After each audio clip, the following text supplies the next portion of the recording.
the second school,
probabilities, the second school,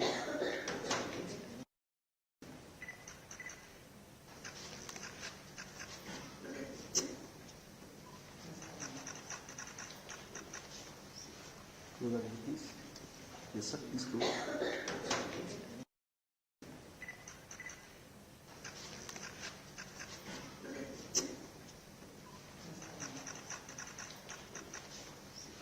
probabilities, the second school,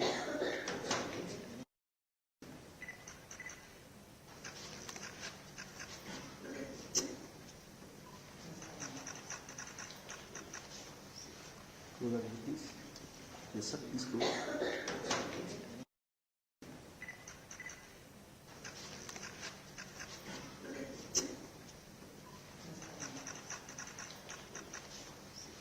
Go ahead, please.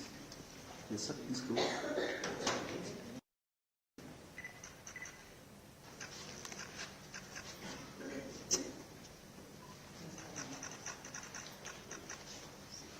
Go ahead, please.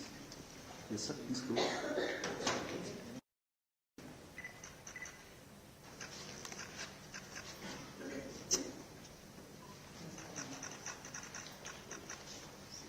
Go ahead, please.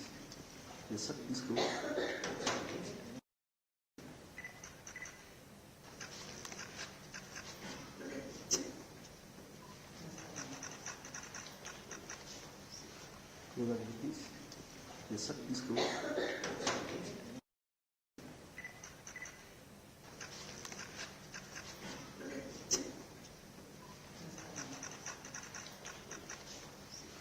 Go ahead, please. Yes, sir. Please go.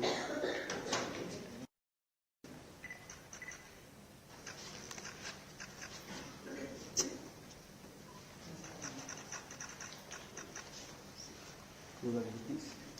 Yes, sir. Please go.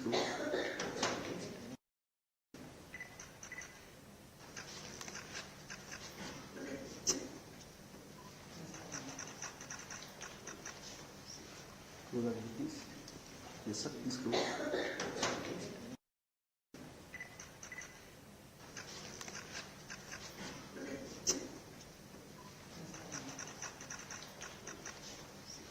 Go ahead, please. Yes, sir. Please go.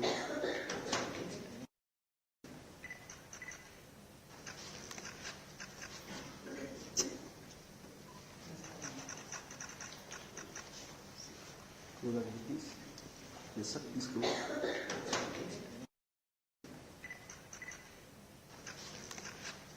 Go ahead, please. Yes, sir. Please go. Go ahead, please. Yes, sir. Please go.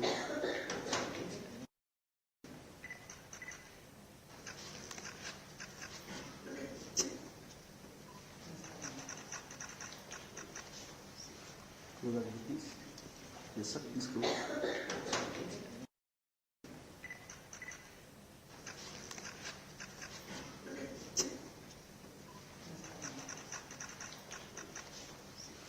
Go ahead, please.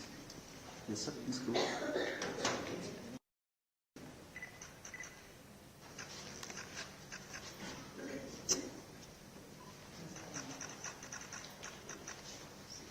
Go ahead, please. Yes, sir. Please go.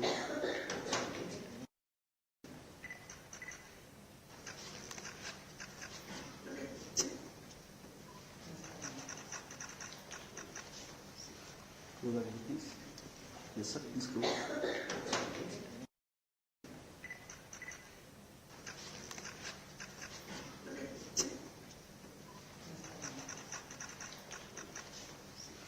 Go ahead, please. Yes, sir. Please go.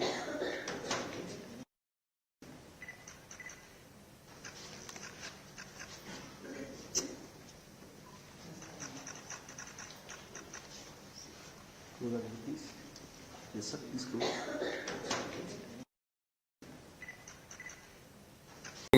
Expectation வச்சு விலையேற்றுவாங்க. இந்த budget நல்லா இருக்கும், காப்பீடு கொஞ்சம் வசதியாக இருக்கும், இன்னும் நிறையா பண்ணுவாங்க நம்பிக்கையில் இந்த சென்செக்ஸ் ஏறும். பட்ஜெட்டில் வந்து அவங்க எதிர்பார்த்த மாதிரி என்னன்னாக்கா குறையும். இது என்னன்னாக்கா இன்வெஸ்டர்ஸ் வந்து நிறைய பணம் வச்சுட்டாங்க உலகம் முழுக்க. இப்போ வளர்ந்த நாடுகளில் பார்த்தீங்கன்னாக்கா இன்வெஸ்ட் பண்ணுறதுக்கு இடம் கிடையாது. அவங்களுக்கு முதலீடு செஞ்சு அவங்க எனக்கு அவ்வளோ பணம் வச்சுருக்காங்க, ட்ரில்லியனில் பணம் வச்சுருக்காங்க. அவங்க வந்து நல்ல சேஃபான கண்ட்ரி, அது மாதிரி கண்ட்ரி வந்து ரொம்ப டெவலப்மெண்ட் நேஷன் ரொம்ப குறைவாக இருக்கிறதுனால இந்தியா மாதிரி நாட்டில் வந்து இன்வெஸ்ட் பண்ணுவாங்க. இதனால என்ன ஆகும்னாக்கா ஒரு தேசத்தை வளர்ச்சி அபிதமாக ஃபாரின் எக்ஸ்சேஞ்சில் இந்தியாக்குள்ள வரும். நமக்கு எப்பயுமே வந்து இந்த தங்கமும் ஷேர் மார்க்கெட்டும் ஒன்றா ஏறாது. ஷேர் மார்க்கெட் நல்லா இருக்கும்போது தங்க விலை மிதமாக இருக்கும். ஷேர் மார்க்கெட் வீக்காக இருந்தால் தங்கத்தில் இன்வெஸ்ட் பண்ணுவாங்க. இது ரெண்டுமே ஆப்போசிட்டாக இருக்கும். இதோட சேஃப் பண்ணுறாங்க தெரியுது. தங்கத்துலையும் இன்வெஸ்ட் பண்ணுறாங்க. இது எனக்கு டக்குன்னு அடி வாங்கிச்சுனாங்க, அதில் இன்வெஸ்ட் பண்ணுவாங்க. இதுதான் ஒரு இண்டிகேட்டர் நமக்கு. ஓகே, இந்த பங்குச்சந்தையும் இந்த இன்வெஸ்ட்மெண்ட்டுக்கான காலகட்டம் வந்து இந்த நிதிநிலை அறிக்கை தாக்கல் செய்வதற்கு முன்பாக இந்த மாற்றம் வந்து திடீரென இந்த உயர்ந்திருக்குது. இதே போல் அந்த தங்கத்தின் விலை வந்து இந்த தடவை குறையும்னு எதிர்பார்த்தாங்க. பொதுவாக இந்த பட்ஜெட் தாக்கல் செய்வதற்கு பிறகு அல்லது பட்ஜெட் தாக்கல் செய்யப்படுவதை தொடர்ந்து குறையும்னு பார்த்தாங்க. ஆனால் தொடர்ந்து ஏறிக்கிட்டே இருந்தது. இன்றைக்கி மேலும் அது அந்த 62,000 நெருங்கி இருக்கிறது. ஒன்று. மற்றொன்று மிக முக்கியமான ஒரு பிரச்சனையாக இருக்கக்கூடியது விலைவாசி உயர்வு. அத்தியாவசிய உணவுப் பொருட்கள் மற்றும் பெட்ரோல், டீசல் இவற்றின் வந்து விலை உயர்வு வந்து இந்த கச்சா எண்ணெய் வந்து விலை சர்வதேச சந்தையில் தொடர்ந்து குறைந்துக்கிட்டே இருந்தாலும் இப்போதும் இந்த பெட்ரோல், டீசல் விலை வந்து நம்ம நாட்டில் வந்து அண்டை நாடுகளான இந்த இலங்கை, பாகிஸ்தானை விட அதிக அளவில் இருக்குதுன்னு பேசப்படுது. அதை குறைப்பதற்கான நடவடிக்கை இருக்கும் என்று இந்த பிரதமர் நரேந்திர மோடி மற்றும் குடியரசுத் தலைவரின் உரை மற்றும் நேற்று இந்த பொருளாதார ஆய்வறிக்கை ஆகியவற்றில் இது வந்து ஒரு நடுத்தர வர்க்கத்தினர் மற்றும் இளைஞர் மற்றும் பெண்களுக்கான முன்னேற்றத்திற்கான நிதிநிலை அறிக்கையாக இருக்கும் என்று கூறப்பட்ட சூழ்நிலையில் இப்போது இவை குறைவதற்கான வாய்ப்பு இருக்கா? அத்தியாவசிய உணவுப் பொருட்களின் விலை மற்றும் இந்த பெட்ரோல், டீசலின் விலை அது குறைவதற்கான, அதாவது மிடில் கிளாஸ் டைரெக்டாக உடனடியாக அட்டாக் பண்ணுறது, அந்த வீட்டு பட்ஜெட்டில் அட்டாக் பண்ணுறது இதுதான். ஆய்வறிக்கையில் குறிப்பிட்டிருக்காங்க, கச்சா எண்ணெய் விலை குறையும் ஆனால் எரிபொருள் விலை உயரும் அப்படின்னு சொல்லியிருக்காங்களே நிர்மலா சீதாராமன். அப்போ இதற்கு என்ன காரணம் சார்? கச்சா எண்ணெய் விலை குறைந்தால் எரிபொருள் விலை குறையணும். அதுதான் அது ஒரு நார்மலான ஒரு பொருளாதார ஒரு செயல்பாடுன்னு சொல்லலாம். ஏன் அது குறையவே மாட்டேங்குது? நீங்கள் என்ன ஃபீல் பண்ணுறீங்க நந்தன் சிலமணி சார்? விலைவாசி ரெண்டா பார்க்குறோம். ஒன்று வந்து உணவு உற்பத்தி வந்து அதிகமாச்சுனாவே விலை குறையும் நமக்கு. இப்போ நம்ம பார்த்து எடிபிள் ஆயில் உப்பு எண்ணெய் இருக்கு இல்லையா, அதில் வந்து உக்ரைனில் ஒரு சண்டை வந்ததுனால நம்ம சன்ஃப்ளவர் ஆயில் வராதனால விலை ஏறி போச்சு நமக்கு. இப்போ பாம் ஆயில் வந்து நம்ம இம்போர்ட் பண்ணுறோம். இந்தோனேஷியா, மலேசியா இம்போர்ட் பண்ணுறோம். அப்போ நமக்கு வந்து அந்த நாடு பார்த்தீங்கன்னாக்கா, இந்தோனேஷியாவில் பார்த்தீங்கன்னா 29 கோடி தான் நம்ம ஜனத்தொகையே இருக்காங்க. நம்ம 140 கோடி. நம்மகிட்ட நிலம் ஜாஸ்தி இருக்கு. நாம் வந்து அந்த எண்ணெய் வித்துக்களை உற்பத்தி அதிகமாக பண்ணாதான் நமக்கு வந்து நம்ம 145 கோடி ஜனங்களுக்கு நம்மளால ஃபீட் பண்ண முடியும். நாம அதில் தான் கவனம் செலுத்துவாங்க. ஒன்று உள்நாட்டு உற்பத்தியை அதிகப்படுத்தணும். அது பண்ணால் தான் விலைவாசி கட்டுக்கு வர முடியும். இன்னொன்று வந்து இந்த டாலர் விலை வந்து இப்போ பார்த்தீங்கன்னா இம்போர்ட் வச்சு தான் நம்மளுடைய ரூபாவோட மதிப்பு ஏறும் இறங்கும். இப்போ நம்ம வந்து அதிகமாக இம்போர்ட் பண்ணுறோம், குறைச்செல்லாம் நம்ம எக்ஸ்போர்ட் பண்ணும்போது என்ன ஆகுதுனாங்க, ரூபாவோட விலை வீழ்ச்சி அடையுது. வீழ்ச்சி அடைப்போ என்ன ஆகுதுனாங்க, நம்ம கூடுதலாக பணம் கொடுத்து நம்ம கோடி இம்போர்ட் பண்ணுறோம். அப்போ அந்த விலை ஏறுது நமக்கு. அந்த நம்ம சொல்கிறோம் இல்லையா கச்சா எண்ணெய், அது விலை ஏற நமக்கு என்னதுனாக்க இங்கே வந்து பெட்ரோல், இங்கே வந்து டிரான்ஸ்போர்ட்டேஷன் விலை ஜாஸ்தியாக தான் செய்யும். அதனால கூடுதலாக இன்னும் வந்து நடுத்தர மக்களுக்கு சுவை அதிகமாக தான் போகும். ஒன்று நம்ம ரெண்டுத்துலேயே கவனம் செலுத்தணும். ஒன்று வந்து ஆல்டர்னேட் எனர்ஜியும் கண்டுபிடிச்சாங்க நமக்கு. நம்ம வந்து நம்ம பார்த்தீங்கன்னாக்கா நம்ம மோர் இம்போர்ட் பண்ணுறோம் ஆயில். ஏன்னா நம்மகிட்ட ஆயில் வந்து நம்மகிட்ட நேச்சுரல் ரிசோர்ஸ் நம்மகிட்ட கிடையாது. அப்போ நம்ம ரினியூவபிள் எனர்ஜி ஒன்று தெர்மல் இம்ப்ரூவ் பண்ணணும். இந்த ரினியூவபிள் எனர்ஜி இன்னும் பண்ணணும். வீட்டு எனர்ஜி பல சோர்சஸ் இருக்குது. அதை நம்ம இம்ப்ரூவ் பண்ணி ஆகணும். நம்ம ஒழுங்கையும் நம்பி இருந்தாக்கா நமக்கு வந்து அடி வாங்கணும் இருக்குது. அப்போ நம்மகிட்ட அந்த உள்நாட்டில் இருக்கிறத நம்ம எனர்ஜி வந்து ஆல்ரெடி கண்டுபிடிச்சாகணும். அப்புறம் நம்ம வந்து அந்நிய செலவு பல வகையில் நம்ம சம்பாதிக்க முடியும். நம்ம சாஃப்ட்வேரில் கிட்டத்தட்ட நம்ம ஒரு 200 மில்லியன் நம்ம வந்து இம்போர்ட் பண்ணுறோம். அது மூலம் வருமானம் வருது. சர்வீஸ் இண்டஸ்ட்ரி மூலம் வருது. நமக்கு மேனுஃபேக்சரிங் பார்த்தீங்கன்னா ரொம்ப குறைவாக இருக்குது. என்ன காரணம்னாக்கா, நமக்கு இந்திய கவர்மெண்ட் வந்து ஆர்டிக்கு நம்ம செலவு பண்ணுறோம் இல்லையா, ரிசர்ச் டெவலப்மெண்ட் எல்லா ஃபீல்டும் சரி, அக்ரிகல்ச்சர் ஆகட்டும், இந்த ஸ்பேஸில் வந்து நம்ம ஓரளவு இன்வெஸ்ட் பண்ணி நமக்கு ஓரளவுக்கு கொஞ்சம் கௌரவமாக இருக்கும் ஸ்பேஸ் டெக்னாலஜியில்.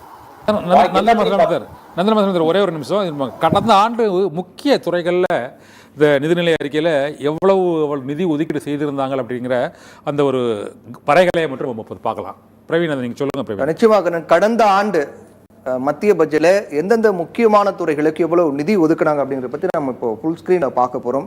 ரயில்வே துறை, மருத்துவத்துறை உள்ளிட்ட ஒவ்வொரு துறைகளுக்கு ஒதுக்கப்பட்ட நிதியின் தொகை எவ்வளவு, அது எந்த அளவுக்கு நடைமுறைக்கு செயல்பாட்டுக்கு வந்திருக்கு அப்படிங்கிறத பற்றி நாம் இதுக்கு பிறகு நம்ம விவாதிக்க இருக்கின்றோம். 2024-25 மத்திய பட்ஜெட்டில் வேளாண் துறைக்கு 1.51 லட்சம் கோடி நிதியானது ஒதுக்கப்பட்டது. வேளாண் துறைக்கு 1.51 லட்சம் கோடி ஒதுக்கப்பட்டது.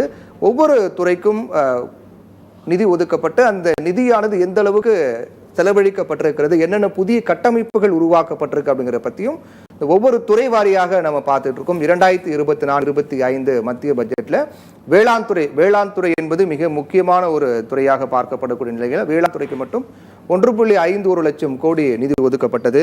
பல்வேறு புதிய நவீன முறைகள்லாம் புகுத்தப்படும் என்றும் வேளாண் துறையில் பல ஒரு டிஜிட்டல் புரட்சி ஏற்படுத்தக்கூடிய நடவடிக்கை மேற்கொள்ளப்படும் என்றெல்லாம் அறிவிக்கப்பட்டு அதற்காக 1.51 லட்சம் கோடியானது கடந்த மத்திய பட்ஜெட்டில் அறிவிக்கப்பட்டது. ரயில்வே துறை பொறுத்தவரையிலும் கடந்த மத்திய பட்ஜெட்ல 2,65,000 கோடி ஒதுக்கப்பட்டது. ரயில்வே கட்டமைப்பை மேம்படுத்த வேண்டும். ரயில்வே துறை தொடர்பாக பல்வேறு எதிர்க்கட்சிகள் குற்றச்சாட்டு முன் வச்சுட்டே வராங்க. தொடர்ந்து விபத்துகள் ஏற்பட்டு வரதை நம்ம பார்த்துக்கிட்டு இருக்கோம். அதை மேம்படுத்த பல்வேறு கட்டமைப்புகள் வசதியை மேம்படுத்த வேண்டும் என்ற கோரிக்கை அடிப்படையில் கடந்த நிதியாண்டில் கடந்த மத்திய பட்ஜெட்டில் 2,65,000 கோடி நிதியானது ஒதுக்கப்பட்டது. இப்படி பல முக்கியமான துறைகளுக்கு நிதி ஒதுக்கப்பட்டாலும் கூட பொதுவாக வைக்கப்படக்கூடிய குற்றச்சாட்டு என்ன அப்படின்னா அந்த நிதி முறையாக செலவழிக்கப்படவில்லை அப்படிங்கிற குற்றச்சாட்டு தான். இப்போ வேளாண் துறையா இருக்கட்டும், ரயில்வே துறையா இருக்கட்டும், இது மாதிரி பல துறைகளுக்கு ஒதுக்கப்பட்ட நிதி எந்த அளவுக்கு செலவழிக்கப்பட்டிருக்குங்கிற ஒரு கேள்வி முன்வைக்கப்படுது இல்லையா கண்ணன் சார்? நீங்கள் முக்கிய துறைகளுக்கான அந்த நிதி ஒதுக்கீடு முறையாக செலவு செய்யப்படுவதில்லை என்றும், ரயில்வே துறையை பொறுத்தவரை நீங்கள் கூறியது போல் அது ஒதுக்கீடு செய்யப்பட்ட தொகையை விட அதிக அளவுக்கு அங்கு தேவை மற்றும் சீரமைப்பு பணிகளுக்கான அந்த பற்றாக்குறை நிலவு வருகிறது. அதற்கும் கூடுதலாக நிதி ஒதுக்க வேண்டும் என்று கூறினார்கள். இப்போ நம்ம வெற்றி வழியில் சீனிவாசன் சார் கேட்கலாம். இந்த துறை வாரியாக நிதி ஒதுக்கீட்டில் மக்கள் அதிகமாக அந்த எதிர்பார்ப்பது இந்த கல்வி, சுகாதாரம் இவற்றுக்கு அதிகமான ஒரு நிதி ஒதுக்கீடு செய்யணும்னு பொதுவாகவே இந்த அரசியல் கட்சிகளும் சில பொதுமக்களும் சரி அந்த வேண்டுகோள் விடுக்கப்பட்டு தான் இருக்குது. ஏனென்றால் மற்ற நாடுகளை ஒப்பிடும்போது நம்ம அந்த ரிசர்ச் அண்ட் R&D என்ற ஆராய்ச்சி மற்றும் மேம்பாட்டு துறைக்கான அந்த கல்வி நிதி ஒதுக்கீடு சீனாவெல்லாம் ஒப்பிடும்போது நம்ம மிகவும் பின்தங்கி இருக்கிற மாதிரி ஒரு சூழ்நிலை நிலவுது. ஏன் இந்த கல்வி, இந்த சுகாதாரம் இவற்றுக்கான அந்த நிதி ஒதுக்கீடை இந்த மக்கள் தொகை இவ்வளவு இருக்கிறதுனால அந்த அளவுக்கு அதை ஒதுக்கீடு செய்ய முடியலையா? ஏன்னா மற்ற தேவைகளுக்கு கூடுதல் நிதி பொதுவாக அந்த தேர்தல் கால அறிவிப்புகள் மற்றும் அவர்களுடைய அந்த ஃப்ரீ பைஸ் அதுக்கு செலவு பண்ணுறதுக்காக இந்த முக்கியமான துறைகளை புறக்கணிக்கப்படுதா? நீங்கள் என்ன நினைக்கிறீங்க சார்? இந்தியா மாதிரி ஒரு நாட்டில் ஒரு பட்ஜெட் என்பது 2 விஷயங்களில் மட்டும் கருத்தை செலுத்தினால் மட்டுமே போதும். அது கல்வி, சுகாதாரம், அதாவது கல்வி, மருத்துவம், மற்றவர்கள் புரிந்து கொள்ள வேண்டும் என்பதற்காக கல்வி, மருத்துவம். இந்த 2ஐயும் மக்களுக்கு தரமாகவும் இலவசமாகவும் கொடுப்பதற்குண்டான வாய்ப்புகளை உருவாக்குவதற்கு பட்ஜெட் தயாரித்தால் போதும். ஆனால் தனியார் மயம் என்று நாம் ஆகிவிட்ட பொழுதும் தனியார் மயத்திற்கு முன்னாலும் இந்த 2 துறைகளிலும் தனியாரினுடைய பிளே இருந்தது. 50 ஆண்டுகளுக்கு முன்னால் கூட அரசு மருத்துவமனையும் இருந்தது, தனியார் மருத்துவமனையும் இருந்தது, அப்படியேதான் பள்ளிக்கூடங்களும் இருந்தன. இந்த 2லிருந்தும் நகர்ந்து வருவதற்குண்டான ஒரு உத்வேகமோ அல்லது ஒரு உறுதியான ஒரு மனப்பாங்கோ அரசுகளுக்கு வர வேண்டும். இந்த 2 துறைகளையும் பார்க்க வேண்டும். உதாரணமாக கல்வியில ஒரு அரசினுடைய சுணக்கம் என்பது எதிர்காலத்தை பாதிக்கும். அதுல நிறைய திட்டங்கள் கொண்டு வரலாம். இந்த ஸ்கில் இண்டியா இந்த மாதிரி திட்டங்கள்லாம் கொண்டு வர பொழுது அதனுடைய பலனை நம்ம நேரடியாக பார்க்க முடியாது. இப்போ ஒரு 10 ரூபாயை கொண்டு போய் ஒரு ஹோட்டலில் கொடுக்குறோம் அப்படின்னா அதற்குடான ஒரு பொருளை உடனே நம்ம கையில் வாங்கிடுறோம், சாப்பிடுகிறோம், அது தெரிகிறது. ஆனா கல்விக்கு அது தெரியாது. ஏன்னா இன்னைக்கு படிக்கிற பையன் நாளை தானே நம்ம நாட்டுக்கு கான்ட்ரிபியூட் பண்ண போறான். அதனால அது பின்தங்கியே இருக்கிறது. அதனால இந்த 2 துறைகளுக்கும் நவீன மயமாக்கும். இப்ப நீங்க முன்னாடி குறிப்பிட்டீங்க உங்களுடைய கேள்வியில சீனாவில் இது அதிகமா இருக்கிறதுன்னு. சீனாவில் இதுல தனியாருடைய பங்கே இல்லாத காரணத்தினால் நேரடியாக அந்த செலவை அங்கு செய்துவிட்டு அது மக்களை சென்று அடைகிறார் போல் பார்த்து விடுகிறார்கள். 25 ஆண்டுகளுக்கு 30 ஆண்டுகளுக்கு முன்பு ஒரு ஏர்போர்ட்ல நிகழ்ந்த ஒரு விஷயம். அது தற்பொழுது இருக்கக்கூடிய ஒரு பொருளாதார நிபுணர், கட்சி அதெல்லாத்தையும் விட்டுருக்க ஒரு பொருளாதார நிபுணர், அவரை ஒருவர் சந்திக்கிறார். அவர் என்ன சொல்றாரு, மால்தூஷியன் தியரி, ஆப்டிமம் பாப்புலேஷன் தியரி இதெல்லாத்தையும் வச்சு அவர்கிட்ட ஆர்கியூ பண்றாரு. நம்ம நாடு தான் முன்னேற முடியும், சீனா முன்னேறுவதற்குண்டான வாய்ப்பு கிடையாது. ஏன்னா அவங்கள்ட்ட மக்கள் தொகை அதிகமாக இருக்கிறது, ஆதலால் அவர்களுக்கு முன்னேற்றமே நிகழாது.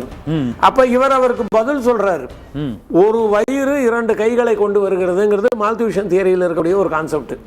ஒரு குழந்தை பிறக்கிறதுனா அதுக்கு ஒரு வயிறு தான், ஆனா அதுக்கு 2 கரங்கள் இருக்கின்றன. 2 கரத்தை சரியா பயன்படுத்திட்டா அந்த ஒரு வயிறுக்கு சாப்பாடு போடலாம் ஆர்குமெண்ட் வந்த உடனே அவர் வேடிக்கையா அவர் கரையை முடிக்கிறாரு.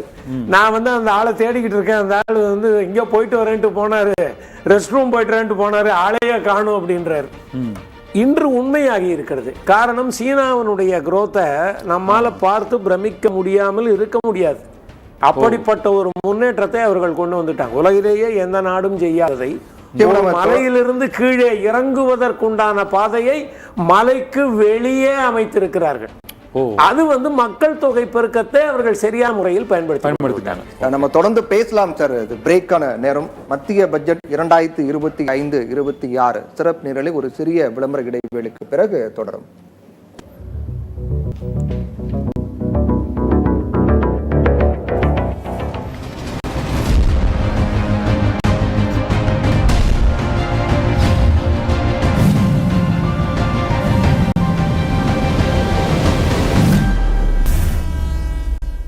நம்ம குடிக்கிற டீல கூட நமக்கு எக்கச்சக்க சாய்ஸஸ் இருக்கு. ஒரு வீடு வாங்குறதுக்கு சாய்ஸ் வேணுமா? இப்போ இருக்கு. ஒண்ணு இல்ல, 3. Presenting Casa Grand's perfect trio for ultimate living. கியூட்டான ஃபேமிலிக்கு just 43 lakhsல பட்ஜெட் ஃப்ரெண்ட்லியா ஒரு வீடு. ஆபீஸ் பக்கத்திலேயே ஒரு superior and spacious வீடு that starts from just 49 lakhs. அதுக்கு ஒரு படி மேல 1.7 crore ஒரு luxurious elevated villa with a private plunge pool. அதுவும் இது எல்லாமே just 10 minutes from ஷோலிங்கநல்லூர். சென்னையோட thriving hub-ஆன கார்னைல 75+ world class amenities. Presenting Casa Grand's perfect trio for ultimate living in Karnai at just half the price of Sholinganallur. வேற எதுக்கு wait பண்றீங்க?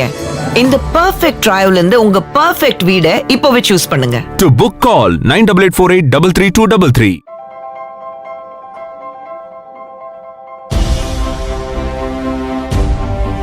என்ன அப்படியே நின்னுட்ட? Gold, diamond, silver rate இப்படி இருந்தா அப்படியே நிக்காம வேற எப்படி நிக்கிறது? நம்ம கண்ட்ரோல்ல இல்லாததை நினைச்சு ஃபீல் பண்றதை விட்டுட்டு மக்களுக்கு நம்மளால என்ன செய்ய முடியும்னு யோசிக்கனா. தள்ளுபடி திருவிழா. எல்லா தங்க நகைக்கும் லலிதாவோட மார்க்கெட்லயே கம்மி சேதாரத்துல இன்னும் 1% தள்ளுபடி கொடுப்போம். ஓகே, அப்ப வைர நகை கேரட்டுக்கு 5000 தள்ளுபடி கொடுப்போம். ஹலோ, என்ன மறந்துட்டீங்களே? வெள்ளிலையும் தள்ளுபடி கொடுப்போம். அப்போ இது தங்கம், வைரம், வெள்ளி தள்ளுபடி திருவிழா. அங்க லலிதால விலைய கம்பேர் பண்ணுங்க. எங்க கம்மியோ அங்க வாங்குங்க. ஹாய். அஞ்சலிக்கு நம்ம ஒரு நல்ல பையனா பார்த்து கல்யாணம் பண்ணணும். மேட்ரிமோனில வரம் பார்க்கலானா அது ஈஸியா சேஃபானு கேள்வி கேட்டுட்டே இருந்தா வரணும்னா தானா வீடு தேடி வருமா? கண்டிப்பா வரும்.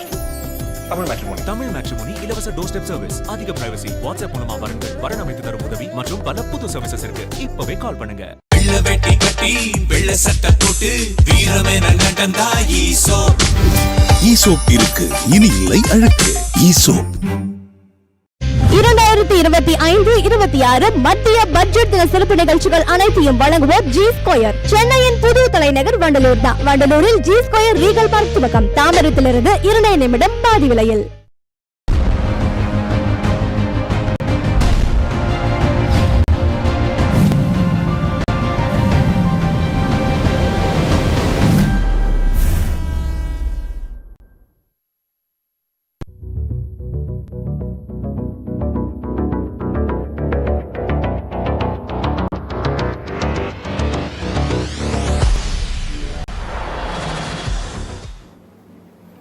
மத்திய பட்ஜெட் 2025-26 சிறப்பு நிரலுக்கு உங்களை வரவேற்கின்றோம். இன்னும் சற்று நேரத்தில் மத்திய பட்ஜெட் தாக்கல் செய்யப்பட இருக்கின்றது. என்னென்ன அறிவிப்புகள் வெளியாக போகின்றது? மக்களுடைய எதிர்பார்ப்புகள் பூர்த்தியாகுமா? வருமான வரி உச்சவரம்பில் மாற்றம் இருக்குமா? உள்ளிட்ட பல்வேறு எதிர்பார்ப்புகளோடு இந்த மத்திய பட்ஜெட்டை நாம் ஒட்டுமொத்தமாக இதை பற்றி விரிவாக பேசிக் கொண்டிருக்கோம். அதற்கு முன்பாக முக்கிய செய்தி ஒன்றை பார்த்துக் கொண்டிருக்கிறோம். மத்திய அமைச்சரவை கூட்டம் தொடங்கியிருக்கின்றது. பொதுவாக இந்த மத்திய பட்ஜெட் தாக்கல் செய்யப்படக்கூடிய நிலையில் அதற்கு முன்பாக நடக்கக்கூடிய நிர்வாக நடைமுறைகள் ஒவ்வொன்றாக நடைபெற்று வருகின்றது. அதன் ஒரு பகுதியாக பட்ஜெட் இன்னும் சற்று நேரத்தில் தாக்கல் செய்யப்பட இருக்கும் நிலையில் மத்திய அமைச்சரவை கூட்டம் கூட்டியிருக்கிறது. குடியரசுத் தலைவரை நிர்மலா சீதாராமன் சந்தித்த பின்னர் மத்திய அமைச்சரவை கூட்டமானது தொடங்கியிருக்கின்றது. அதற்கு பிறகு இந்த நடைமுறைகள் முடிந்த பிறகு நாடாளுமன்றத்தில் மத்திய பட்ஜெட் 2025-26 ஆண்டுக்கான மத்திய பட்ஜெட் தாக்கல் செய்யப்பட இருக்கின்றது. அதில் இருக்கக்கூடிய அறிவிப்புகள் ஒவ்வொன்றாக மத்திய நிதியமைச்சர் நிர்மலா சீதாராமன் வாசிக்க இருக்கின்றார். தொடர்ந்து நம்ம சிறப்பு நிலைக்குள்ள போகலாம். கண்ணன், நம்ம தொடரலாம். பிரவீன், தென்னிந்திய வர்த்தக சபையின் சுரேஷ் நம்மோடு இணைந்திருக்கிறார். அவரிடம் நாம் இப்போது கேட்கலாம். சார் வணக்கம் சார். இந்த பட்ஜெட் இன்னும் சில நிமிடங்களில் தாக்கல் செய்யப்பட இருக்கிறது. அதற்கான மத்திய அமைச்சரவையின் ஒப்புதலும் கிடைக்கப்பெற இருக்கிறது. அதற்கான கூட்டம் தொடங்கியிருக்கிறது. இந்த சூழ்நிலையில் இப்போது நமக்கு அனைத்து தரப்பினரும் பாதிக்கப்படக்கூடிய அது ஒரு இரட்டை வரி விதிப்பு முறை என்று கூறக்கூடிய அளவுக்கு இந்த சரக்கு சேவை வரி ஜிஎஸ்டி வரி பாதிப்பால் ஏற்பட்டுள்ள பல்வேறு விதமான விமர்சனங்களுக்கு இந்த நிதிநிலை அறிக்கையில் அது தீர்வு கிடைக்குமா சார்? சொல்லுங்கள் சார். பொதுவாக இந்த பட்ஜெட்டில் நீங்கள் பார்த்தீங்கன்னா ஜிஎஸ்டி தொடர்பான அறிவிப்புகள் ரொம்ப கம்மியாக தான் இருக்கும். ஏன்னா ஜிஎஸ்டி உண்டான இது ஜிஎஸ்டி கவுன்சில் தான் நம்ம டிசைட் பண்ணோம். ஸோ அதனால் இந்த பட்ஜெட்டில் ரொம்ப அதிகமாக அது பற்றி உண்டான இது இருக்குமான்றது ரொம்ப கம்மியாக தான் இருக்கும். ஆக்சுவலாக நீங்கள் இந்த ஜிஎஸ்டி இன்ட்ரடியூஸ் பண்ணதுக்கப்புறம் பார்த்தீங்கன்னா பட்ஜெட்டில் ஜிஎஸ்டி ரிலேட்டட் அனௌன்ஸ்மெண்ட்ஸ் ரொம்ப கம்மியாக தான் இருக்கும். ஏன்னா அது ஜிஎஸ்டி கவுன்சில் எல்லா ஸ்டேட் ரெப்ரஸன்டேஷனும் இருக்கணும் அதில். ஆமாம்.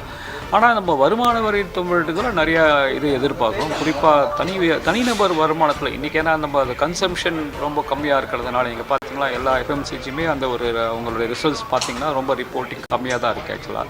ஸோ அதுக்காக நிச்சயமாக ஒரு வருமான வரி சலுகை ஒரு நெசசிட்டியாக இப்போ நம்ம பார்க்குறோம் ஆக்சுவலாக. அதனால் ஒரு தனிநபர் வருமானத்தில் ஒரு நல்ல சலுகை நம்ம எதிர்பார்க்கலாம் இந்த பட்ஜெட்டில் ஆக்சுவலாக. எல்லாருமே அதுதான் அவளோடு எதிர்பார்த்துட்ருக்குறோம்.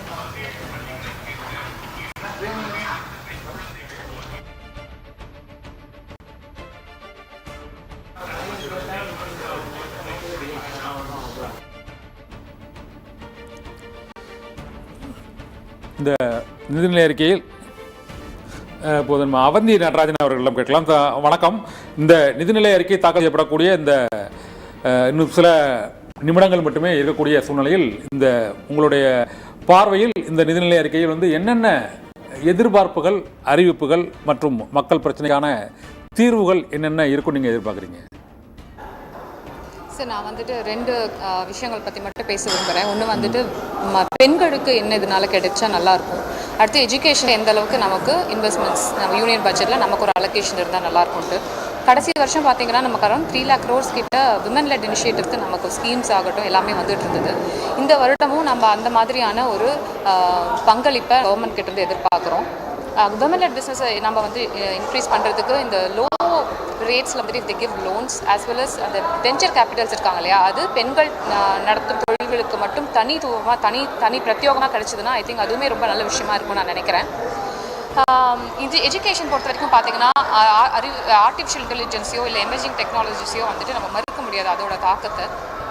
அதனால் அப்ஸ்கில்லிங் மிகவும் மிகவும் முக்கியம். அது ஸ்டூடெண்ட் லெவல்லையாக இருக்கட்டும், டீச்சர்ஸ் லெவல்லையாக இருக்கட்டும், அப்ஸ்கில்லிங் வெரி இம்பார்ட்டன்ட். அதே மாதிரி research oriented emerging technologies and artificial இன்டெலிஜென்ஸ்க்கும் நிறைய ஒதுக்கம் இருக்கும் அப்படிங்கிறதையும் நாங்கள் எதிர்பார்க்குறோம் சார்.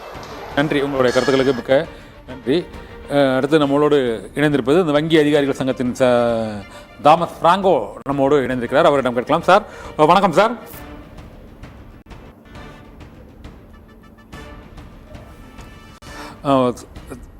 தென்னிந்திய வர்த்தக சபையின் சுரேஷ் நம்மோடு இணைந்திருக்கிறார். தாமஸ் பிராங்கோ இணைப்பில் சற்று தாமதம். சுரேஷ் சார், நீங்கள் ஏற்கனவே கூறியது போல இந்த வருமான வரி சீர்திருத்தம் பற்றி சொன்னீங்க. வேறு என்ன வரிகள் குறைக்கப்பட வேண்டும்? அதாவது இந்த சிறு குறு தொழில்துறை மற்றும் அந்த தொழில்துறை சார்ந்த அந்த வரி குறைப்பில் என்னென்ன இருக்குன்னு எதிர்பார்க்குறீங்க சார்? இப்போ பார்த்தீங்கன்னா நமக்கு அந்த ஒரு மேனுஃபேக்சரிங் இது லாஸ்ட் இயர் வரைக்கும் நமக்கு ஒரு கன்செஷனாக ஒரு 15% டேக்ஸ் இருந்தது ஆக்சுவலாக. சரி. இப்போ இன்றைக்கி இப்போ யூஎஸ் எலெக்ஷன்ஸ் ஒரு புதிய திருப்பத்தை ஏற்படுத்துறதுனால இந்த ஒரு மேனுஃபேக்சரிங் அந்த China +1 அப்படின்ற ஒரு கான்செப்டில் மேனுஃபேக்சரிங்க்கு ஒரு வேர்ல்டே ஒரு சைனாக்கு ஒரு ஆல்டர்னேட்டிவாக நிறைய பேர் எதிர்பார்த்துட்ருக்காங்க. இந்த 15% வரிச்சொல்லைக்கு திருப்பி இந்த வருஷம் மீண்டும் நமக்கு வரும்னு நம்ம எதிர்பார்க்குறோம். ஆக்சுவலாக அது நம்மளோட கோரிக்கையும் அதுதான். ஏன்னா அப்போ தான் நம்மளால் ஒரு காம்படிட்டிவாக நம்ம இருக்க முடியுன்றது ஒன்று. ரெண்டாவது இந்த கன்சம்ஷன் ஒரு ஆல் டைம் லோவாக இருக்கிறதுனால இண்டிவிஜுவல்ஸ் கையில் நம்ம நிறையா பணத்தை நம்ம கொடுக்க வேண்டியிருக்குது ஆக்சுவலாக. அவங்களுக்கு ஸ்பெண்டபிள் இதுக்கு ஆக்சுவலாக. அதனால் தனிநபர்களுக்கு நிறையா வரி விலக்கு இருக்குன்றது எதிர்பார்க்குறோம் ஆக்சுவலாக அக்ராஸ் ஆல் ஸ்லாப்ஸ். பார்த்தீங்கன்னா இந்த பேங்க் டெபாசிட்ஸ், அந்த பேங்க் டெபாசிட்ஸ் இப்போ ஒரு லோவாக இருக்கிறதுனால நமக்கு அந்த பேங்க் டெபாசிட்ஸை ஊக்குவிக்க வேண்டிய நிலைமையில் நம்ம இருக்கிறோம் ஆக்சுவலாக. ஸோ அதுக்கு ஒரு தனியாக ஒரு ரிலீஃப் கொடுக்குறோம். ஏன்னா நம்ம ஒரு பேங்க் லிக்விடிட்டி பொசிஷனில் இப்போ இருக்கிறதுனால அதை ஒரு பேங்க் டெபாசிட்ஸ்க்கு அந்த இன்ட்ரெஸ்ட்க்கு ஒரு வரி சொல்லிக்கு இருக்குன்றது ஒரு எதிர்பார்ப்பில் இருக்கும் சார். இந்த வரி விதிப்பு அப்படிங்கிறது புதிய வரிகள் எதற்கு விதிக்கப்படும் நீங்கள் எதிர்பார்க்குறீங்க சார்? இந்த தடவை பல்வேறு ஏற்றுமதி, இறக்குமதி மற்றும் தங்கம் உள்ளிட்ட பொருட்களுக்கான அந்த இந்த புதிய வரிகள் விதிக்கப்படுமா ஏனென்றால் வந்து இப்போதைக்கு இந்த விலைவாசி உயர்வை வந்து மட்டுப்படுத்துவதற்கு வரியை வந்து குறைக்க வேண்டும். ஆனால் வந்து வரி உயர்வுக்கான சாத்தியக்கூறுகள் இருக்கக்கூடிய துறைகள் என்னென்ன சார்? புதிய வரி விதிப்பு எதுவும் இருக்கிறதுக்கான வாய்ப்புகள் இல்லை ஆக்சுவலாக. இப்போ அதுக்கு பதிலாக வந்து நமக்கு இன்ஃபேக்ட் நீங்கள் பார்த்தீங்கன்னா இந்த ஸ்டீலுக்கு வந்து ஒரு டியூட்டி போடுறதுக்கான வாய்ப்பு இருக்குது. ஏன்னா நம்ம டொமஸ்டிக் இண்டஸ்ட்ரியை ப்ரொடெக்ட் பண்ணுறதுக்காக அந்த இம்போர்ட்ஸ்க்கு வேணால் அந்த ஸ்டீல் மேலே ஒரு டியூட்டி போடுவோன்ற ஒரு எதிர்பார்ப்பு இருக்குது ஆக்சுவலாக. நிச்சயமாக புதிய வருகைகள் எதுவும் இந்த பட்ஜெட்டில் மின்சார வாகனங்களுக்கு ரொம்ப கம்மி தான் ஆக்சுவலாக. மின்சார வாகனங்கள் பயன்பாடு வந்து எலக்ட்ரானிக் வெஹிக்கிள்ஸ் பயன்பாடு வந்து தொடர்ந்து அந்த அதிகரிச்சுக்கிட்டே இருக்கிறதுனால இப்போ அந்த வாகனங்களின் விற்பனையை ஊக்குவிப்பதற்காக அதற்கான வரி விதிப்பில் வந்து மாற்றம் அல்லது குறைப்பு இருக்குன்னு எதிர்பார்க்குறீங்களா? ஏனென்றால் இன்று இந்த மின்சார வாகனங்களின் விலையானது பெட்ரோல் டீசல் வாகனங்களின் விலையை விட அது வந்து கூடுதலாக ஒரு 20% 30% அதிகமாக இருப்பதால் அந்த மின் வாகனங்கள் பயன்பாட்டை ஒரு குறிப்பிடத்தக்க அளவுக்கு அது ஒரு ஸ்டாக்னண்ட் ஆகி போச்சு, ஒரு தேக்க நிலை அடைந்து விட்டது போல ஒரு தொழில்துறையில் வந்து ஒரு கருத்து இருக்குது. நீங்கள் எப்படி ஃபீல் பண்ணுங்க சார்? அது ஈவிக்கு அவங்க கன்செஷன் கொடுப்பாங்களான்றது கொஞ்சம் சந்தேகம் தான். ஆனால் அந்த ஹைப்ரிட்டுக்கு வந்து ஈவி ரேட்ஸு கொண்டு வரதுக்கான வாய்ப்பு இருக்குது. அது ஏன்னா ஹைப்ரிட்டை ஊக்குவிக்கிறதுக்கான ஒரு வாய்ப்பு இருக்குது. அது நம்ம போன வருஷமும் எதிர்பார்த்தோம், அது இந்த வருஷம். பட் எனக்கு தெரிஞ்சு ஈவி இதில் ஒரு மாற்றம் இருக்குமான்றது ஒரு டவுட்டு தான். ஆனால் நீங்கள் பார்த்தீங்கன்னா அந்த இதில் பொறுத்த வரைக்கும் அந்த ஹைப்ரிட்னு சொல்லுவாங்க ஆக்சுவலாக. அதில் வந்து ஒரு வரி மாற்றம் இருக்கிறதுக்கான வாய்ப்புகள் அதிகமாக இருக்கிறது ஆக்சுவலாக. நீங்கள் அந்த மேனுஃபேக்சரிங்கை ஊக்குவிச்சு அந்த 15% கொடுத்தாலே நம்மளுடைய இது வந்து இருக்கும். மோரோவர் ஈவி சார்ஜிங் சிஸ்டம் அதெல்லாம் இம்ப்ரூவ் பண்ணாலும் அதை ஊக்குவிக்கிறதுக்கு பண்ணாலும் இந்த ஈவி சேல்ஸ் பிக்கப் ஆடும்ன்றது நம்பிக்கை எனக்கு. நம்ம சுரேஷ் சார், கடைசியாக ஒரே ஒரு கேள்வி. இந்த சிறு குறு தொழில்கள் இருக்குல்ல, சிறு குறு தொழில்கள் வந்து தொடர்ந்து பாதிக்கப்படுவதா? அது கோவை மற்றும் வேலூர், கரூர் மற்றும் மதுரை உள்ளிட்ட பல்வேறு இடங்களிலும் உள்ள நம்ம தமிழக தொழில் முனைவோர்கள் வந்து அந்த சிறு குறு தொழில் முனைவோருக்கான அந்த பாதிப்பு, இந்த ஜிஎஸ்டி வரி உள்ளிட்ட பல்வேறு வரி விதிப்பு முறைகளால் ஒரு பாதிப்பு இருக்குது அப்படின்னு ஒரு குற்றச்சாட்டு சொல்லிக்கிட்டே தான் இருக்கிறாங்க. அதற்கான ஒரு ரிலீஃப் கிடைக்க வாய்ப்பு இருக்கா சார் இந்த தடவை? அது நிச்சயமாக அதனால் ஒரு வாய்ப்பு இருக்கிறது ஆக்சுவலாக. ஏன்னா அந்த நிச்சயமாக வந்து ஸ்மால் அண்ட் மீடியம் என்டர்பிரைஸ் நம்மளோட எக்கானமிக்கு ஒரு பெரிய பில்லர், அவங்க ஒரு பெரிய சப்போர்ட்டு. அவங்களுக்கு ஏதாவது ஒரு நிச்சயமாக வந்து வரிச்சலுகை இல்லாட்டியும் அவங்களோட இந்த ஈஸ் ஆஃப் நேற்று எக்கனாமிக் சர்வேயில் கூட நீங்கள் பார்த்தீங்கன்னா சொல்லியிருப்பார் சீஃப் எக்கனாமிக் அட்வைசர், இந்த மாதிரி வந்து கவர்மெண்ட் இன்டர்ஃபியரன்ஸ் இந்த பிஸ்னஸை குறையணும் அப்படின்னு சொல்கிறாப்புல. ஸோ இன்னும் ஈஸ் ஆஃப் டூயிங் பிஸ்னஸ் இன்னும் கொஞ்சம் இம்ப்ரூவ் பண்ணிட்டு அந்த வழியில் நிச்சயமாக இருக்கும். வரி முறையில் பெரிய மாற்றம் இருக்குமான்றது எஸ்எம்இஸ்க்கு டவுட்டு. பட் அவங்க வே ஆஃப் பிஸ்னஸ் பண்ணுறதுல நிச்சயமாக ஒரு பெரிய மாற்றங்களை நம்ம எதிர்பார்க்கலாம் இந்த வாட்டி. நன்றி சார்.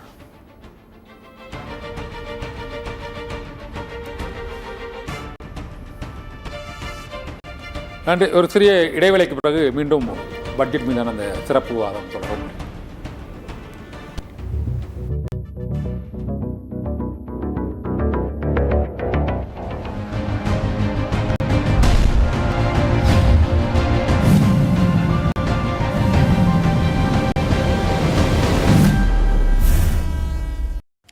இதற்கு எவரெடி அல்டிமாவோட நீடிக்கும் பவர் அவசியம். டாய்ஸ்னால குழந்தைகளின் கற்பனை ஓடிக்கிட்டே இருக்கும். அதனால தான் இவங்க பேட்டரியும் ஓடிக்கிட்டே இருக்கணும். புதிய எவரெடி அல்டிமா பேட்டரி தான் 400% லாங்கர் லாஸ்டிங்.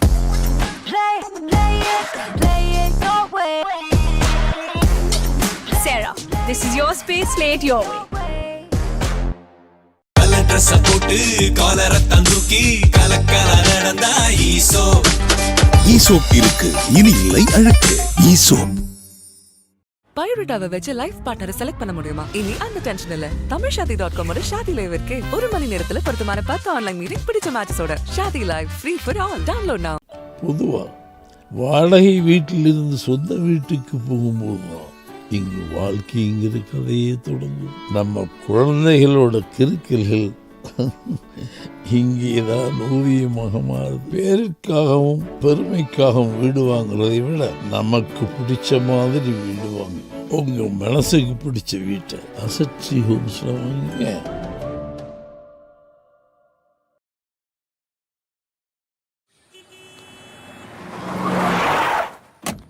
பலன்னு இருந்த வீடு இப்ப இவங்க கைக்கு போயிடுச்சு. மழைக்கால பூஜையை நாங்கள் வந்ததும் மேற்கூரை முழுதாக படுப்போமே. வெப்பத்தால் வீட்டுக்குள் சூட்டை பரப்புவோம். சுவரெல்லாம் நிறமாறி மங்க செய்வோம்.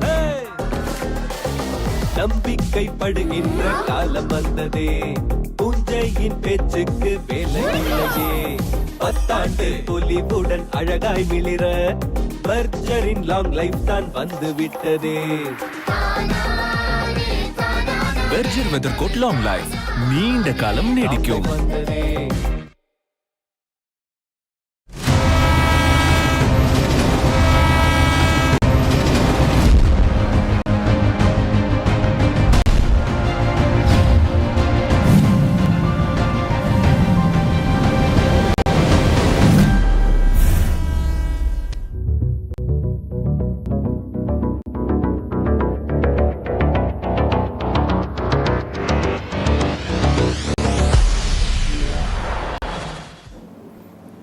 மத்திய பட்ஜெட் 2025-26 சிறப்பு நிரலை தொடர்கிறது. நம்முடன் தற்போது வங்கி அதிகாரிகள் கூட்டமைப்பு சங்கத்தில் தாமஸ் பிராங்க் இணைந்திருக்கார். கண்ணன் சார், நீங்க தொடரலாம்.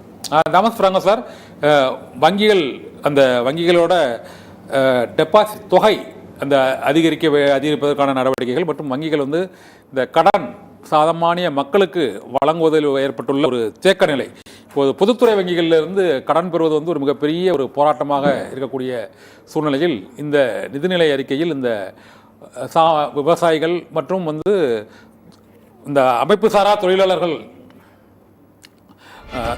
தாமஸ் பிராங்கோ சார், ஒரு முக்கிய செய்தி வந்திருக்கிறது.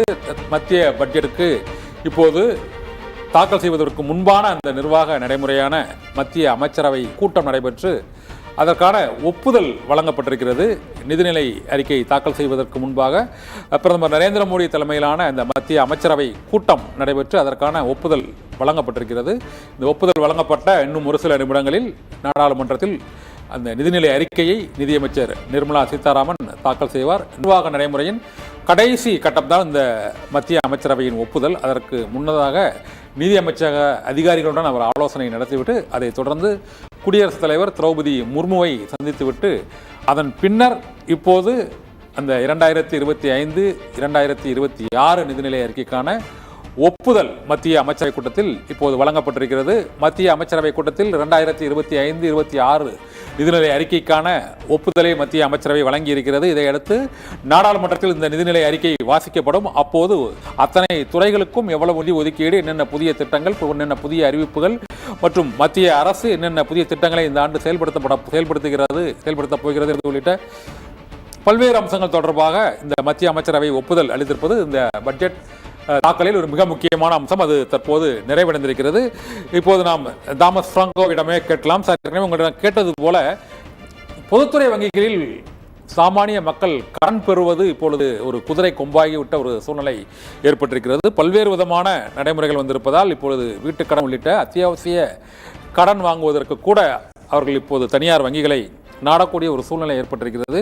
இந்த சூழ்நிலையில் நீங்கள் வங்கி அதிகாரிகள் சங்கத்தில் இருக்கக்கூடிய தாங்கள் இந்த பொதுத்துறை வங்கிகள் என்னென்ன சீரமைப்புகளை செய்ய வேண்டும் என எதிர்பார்க்கிறீர்கள்? அது இந்த நிதிநிலை அறிக்கையில் அதற்கான வாய்ப்புகள் இருக்கிறதா சார்? Thomas Franco sir. பணிவான காலை வணக்கங்கள். ஒன்று, நேற்று பொருளாதார நிபுணர் தயாரித்து கொடுத்து நிதியமைச்சர் சமர்ப்பித்த பொருளாதார அறிக்கை, அதாவது எக்கனாமிக் சர்வே 2025ல கூடுதலான பக்கங்கள் ஒதுக்கப்பட்டிருப்பது என்பது வங்கித்துறைக்கு. வங்கித்துறை ஆகா ஓஹோன்னு செயல்படுகிறது, நிறைய லாபம் கூடியிருக்கிறது, வங்கிகளுடைய சேமிப்பு அதிகரித்திருக்கிறது, கடன் அதிகரித்திருக்கிறது அப்படின்லாம் சொல்லிட்டு அதுல சில சிக்கல்களையும் சொல்லி இருக்கிறார். அந்த பொருளாதார நிபுணர், பொருளாதார ஆலோசகர் என்ன எவ்வளவு நாள் தொடர்வாருன்னு தெரியல. ஏன்னா அவர் நேற்று தயாரித்து கொடுத்திருக்கிறதுல அறிக்கையில என்ன சொல்லி இருக்கிறாருன்னா, கடைசியா மக்களை நம்புங்க, மக்களோட தொடர்பு வையுங்கள், அரசு எந்திரம் செயல்பாட்டில் மாற்றம் கொண்டு வர வேண்டும் அப்படின்லாம் சொல்லியிருக்கிறாரு. வங்கித்துறையை பொறுத்தவரை குறிப்பாக அவர் சொல்லியிருக்கிறது, கடன் தள்ளுபடி என்பது அதிகரித்து கொண்டிருக்கிறது, பராக்கடன் குறைந்திருக்கிறது உண்மை. அதே நேரத்துல அவர் 2 பினான்சியல் ஸ்டெபிலிட்டி ரிப்போர்ட்னு ரிசர்வ் பேங்கினுடைய அறிக்கையை சுட்டி காட்டுகிறார். அந்த அறிக்கையில என்ன சொல்லப்பட்டிருக்கிறதுன்னு சொன்னா, கடன் வசூலாகல தள்ளுபடி தான் அதிகப்படும் இருக்கிறதுன்றதும் சொல்லப்பட்டிருக்கிறது. அதே மாதிரி கிராமப்புற வங்கிகள் குறைக்கப்பட்டிருக்கின்றன, அந்த வங்கிகள் ஒரு பெரிய சேவையை செய்து கொண்டிருக்கின்றன, அதுக்கு முக்கியத்துவம் கொடுக்கப்பட வேண்டும் என்பதை பற்றி சொல்லியிருக்கிறார். கூட்டுறவு வங்கிகளை பொறுத்தவரையில போன பட்ஜெட்ல சொன்னாங்க அதுக்காக பற்றி ஒரு அறிக்கை கொண்டு வருவோம்னு சொல்லி, ஆனா இதுவரை வரல. கூட்டுறவு வங்கிகளை பற்றியும் அவர் சொல்லியிருக்கிறார். இப்ப இதுல நீங்க இப்ப கேட்ட கேள்வி, பொதுத்துறை வங்கிகள்ல சாதாரண மக்களுக்கு கடன் கிடைப்பதில்லை, யதார்த்தமான உண்மை இல்லை. ஏன்னா மொத்தமான கடன்கள்ல பாத்தீங்கன்னு சொன்னா கடன் எண்ணிக்கை இன்னைக்கும் மொத்த கடன் கொடுத்திருக்கிறதுல 70% பொதுத்துறை வங்கிகள் தான் கொடுத்திருக்குது. அதே நேரத்துல நீங்க சொல்றதுல ஒரு பெரிய உண்மை என்னன்னு சொன்னா, சிறு கடன்கள், சாதாரண மக்களுக்கு வேண்டிய கடன்கள் கிடைப்பது குறைந்து கொண்டிருக்கிறது. அதுக்கு காரணம் ஆள் குறைப்பு. கடந்த 10 ஆண்டுகள்ல வங்கிகளினுடைய கடன் மற்றும் சேமிப்புன்னு பாத்தீங்கன்னாக்கே அது 3 மடங்கு அதிகரித்திருக்கிறது. ஆனா ஊழியர்களுடைய எண்ணிக்கை 8,60,000 இருந்து 7,40,000 குறைக்கப்பட்டிருக்கிறது. அதனாலதான் அந்த சாதாரண மக்களுக்கு சேவை என்பது ஊழியர் குறைப்புக்கு என்ன சார் காரணம்? அரசாங்கம் புதிதாக ஆட்கள் எடுப்பதை கட்டுப்படுத்துகிறது. இப்போ வங்கி அதிகாரிகள் கூட்டமைப்பின் சார்பாக ஒரு முடிவு எடுத்திருக்கிறாங்க. மார்ச் 2021 எல்லா தொழிற்சங்கங்களும் இணைந்து போராட்டத்தில் இறங்குவது, 2 நாள் ஸ்ட்ரைக்னு சொல்லி. அதுல முக்கிய கோரிக்கையே ஆள் எடுங்க, ஊழியர்களுடைய எண்ணிக்கையை அதிகப்படுத்த வேண்டும் என்பதுதான் முக்கியமான கோரிக்கையாக வைத்து ஸ்ட்ரைக் நடக்க இருக்கிறது. இந்த நேரத்துல நிதியமைச்சர் என்ன செய்யணும்னு சொன்னா, வங்கிகளுடைய கிளைகளை அதிகரிக்க வேண்டும், குறிப்பா கிராமப்புற கிளைகள் அதிகரிக்கப்பட வேண்டும், ஊழியர்களுடைய எண்ணிக்கை அதிகரிக்க வேண்டும். அதுக்கு பதிலாக இன்னைக்கு அரசாங்கம் திட்டமிட்டு என்ன செய்துட்டு இருக்காங்கன்னு சொன்னா, வங்கிகள் அல்லாத நிதி நிறுவனங்கள்னு சொல்லக்கூடிய நான் பேங்கிங் பினான்சியல் கம்பெனி நோக்கி ஆட்களை விரட்டிட்டு இருக்காங்க. அதனாலதான் சாதாரண மக்கள் இன்னைக்கு நீங்க ஒரு கார் லோன் வேணும்னாலும் சரி, அல்லது ஒரு 2 வீலர் லோன் வேணும்னாலும் சரி, எல்லாத்துக்கும் பஜாஜ் பினான்ஸ், சோழமண்டல பினான்ஸ் அல்லது SRM பினான்ஸ் போயிட்டு இருக்காங்க. காரணம் பேங்க்ல சிறு கடன்கள் கொடுப்பது குறைந்திருக்கிறது. ஊழியர் எண்ணிக்கை இல்ல, அதனாலதான் குறைஞ்சிருக்கு. ஊழியர் எண்ணிக்கை குறைந்ததுனால அந்த கடன் வழங்குவது குறைஞ்சிருக்குன்னு சொல்றீங்களா சார்? அது ஒண்ணு. இன்னொன்னு, ஒரு 8 வருஷத்துக்கு முன்னால வரைக்கும் ஒரு பேங்க் ஒரு வங்கிகள் அல்லாத நிதி நிறுவனம் சொல்லக்கூடிய நான் பேங்கிங் பினான்சியல் கம்பெனிக்கு கடன் கொடுக்காது. இப்ப அவங்களுக்கு கடன் கொடுங்கன்னு சொல்லி கிட்டத்தட்ட 37% கடன், மொத்த கடன்ல இந்த நிறுவனங்களுக்கு கொடுக்கப்பட்டிருக்கிறது. பேங்க் அவங்களுக்கு கொடுக்குது, அவங்க அதை விட கூடுதல் வட்டியில சாதாரண மக்களுக்கு கொடுக்குறாங்க. இது அரசாங்கம் உருவாக்கிய ஒரு திட்டம். அரசாங்கமும் இந்த ரிசர்வ் பேங்கும் சேர்ந்துதான் இன்னைக்கு வங்கிகள் அல்லாத நிதி நிறுவனங்களை நிறைய கடன் கொடுக்க சொல்லி அதுக்கு பேங்க கடன் கொடுக்க சொல்றாங்க. நேரடியா ஒரே ஒரு நிமிஷம். இந்த தென்னிந்திய வர்த்தக சபையின் ஸ்ரீராம் பாலகிருஷ்ணன் நம்மோடு இணைந்திருக்கிறார், அவரிடம் கேட்கலாம். ஸ்ரீராம் பாலகிருஷ்ணன் சார், வணக்கம் சார். வணக்கம்.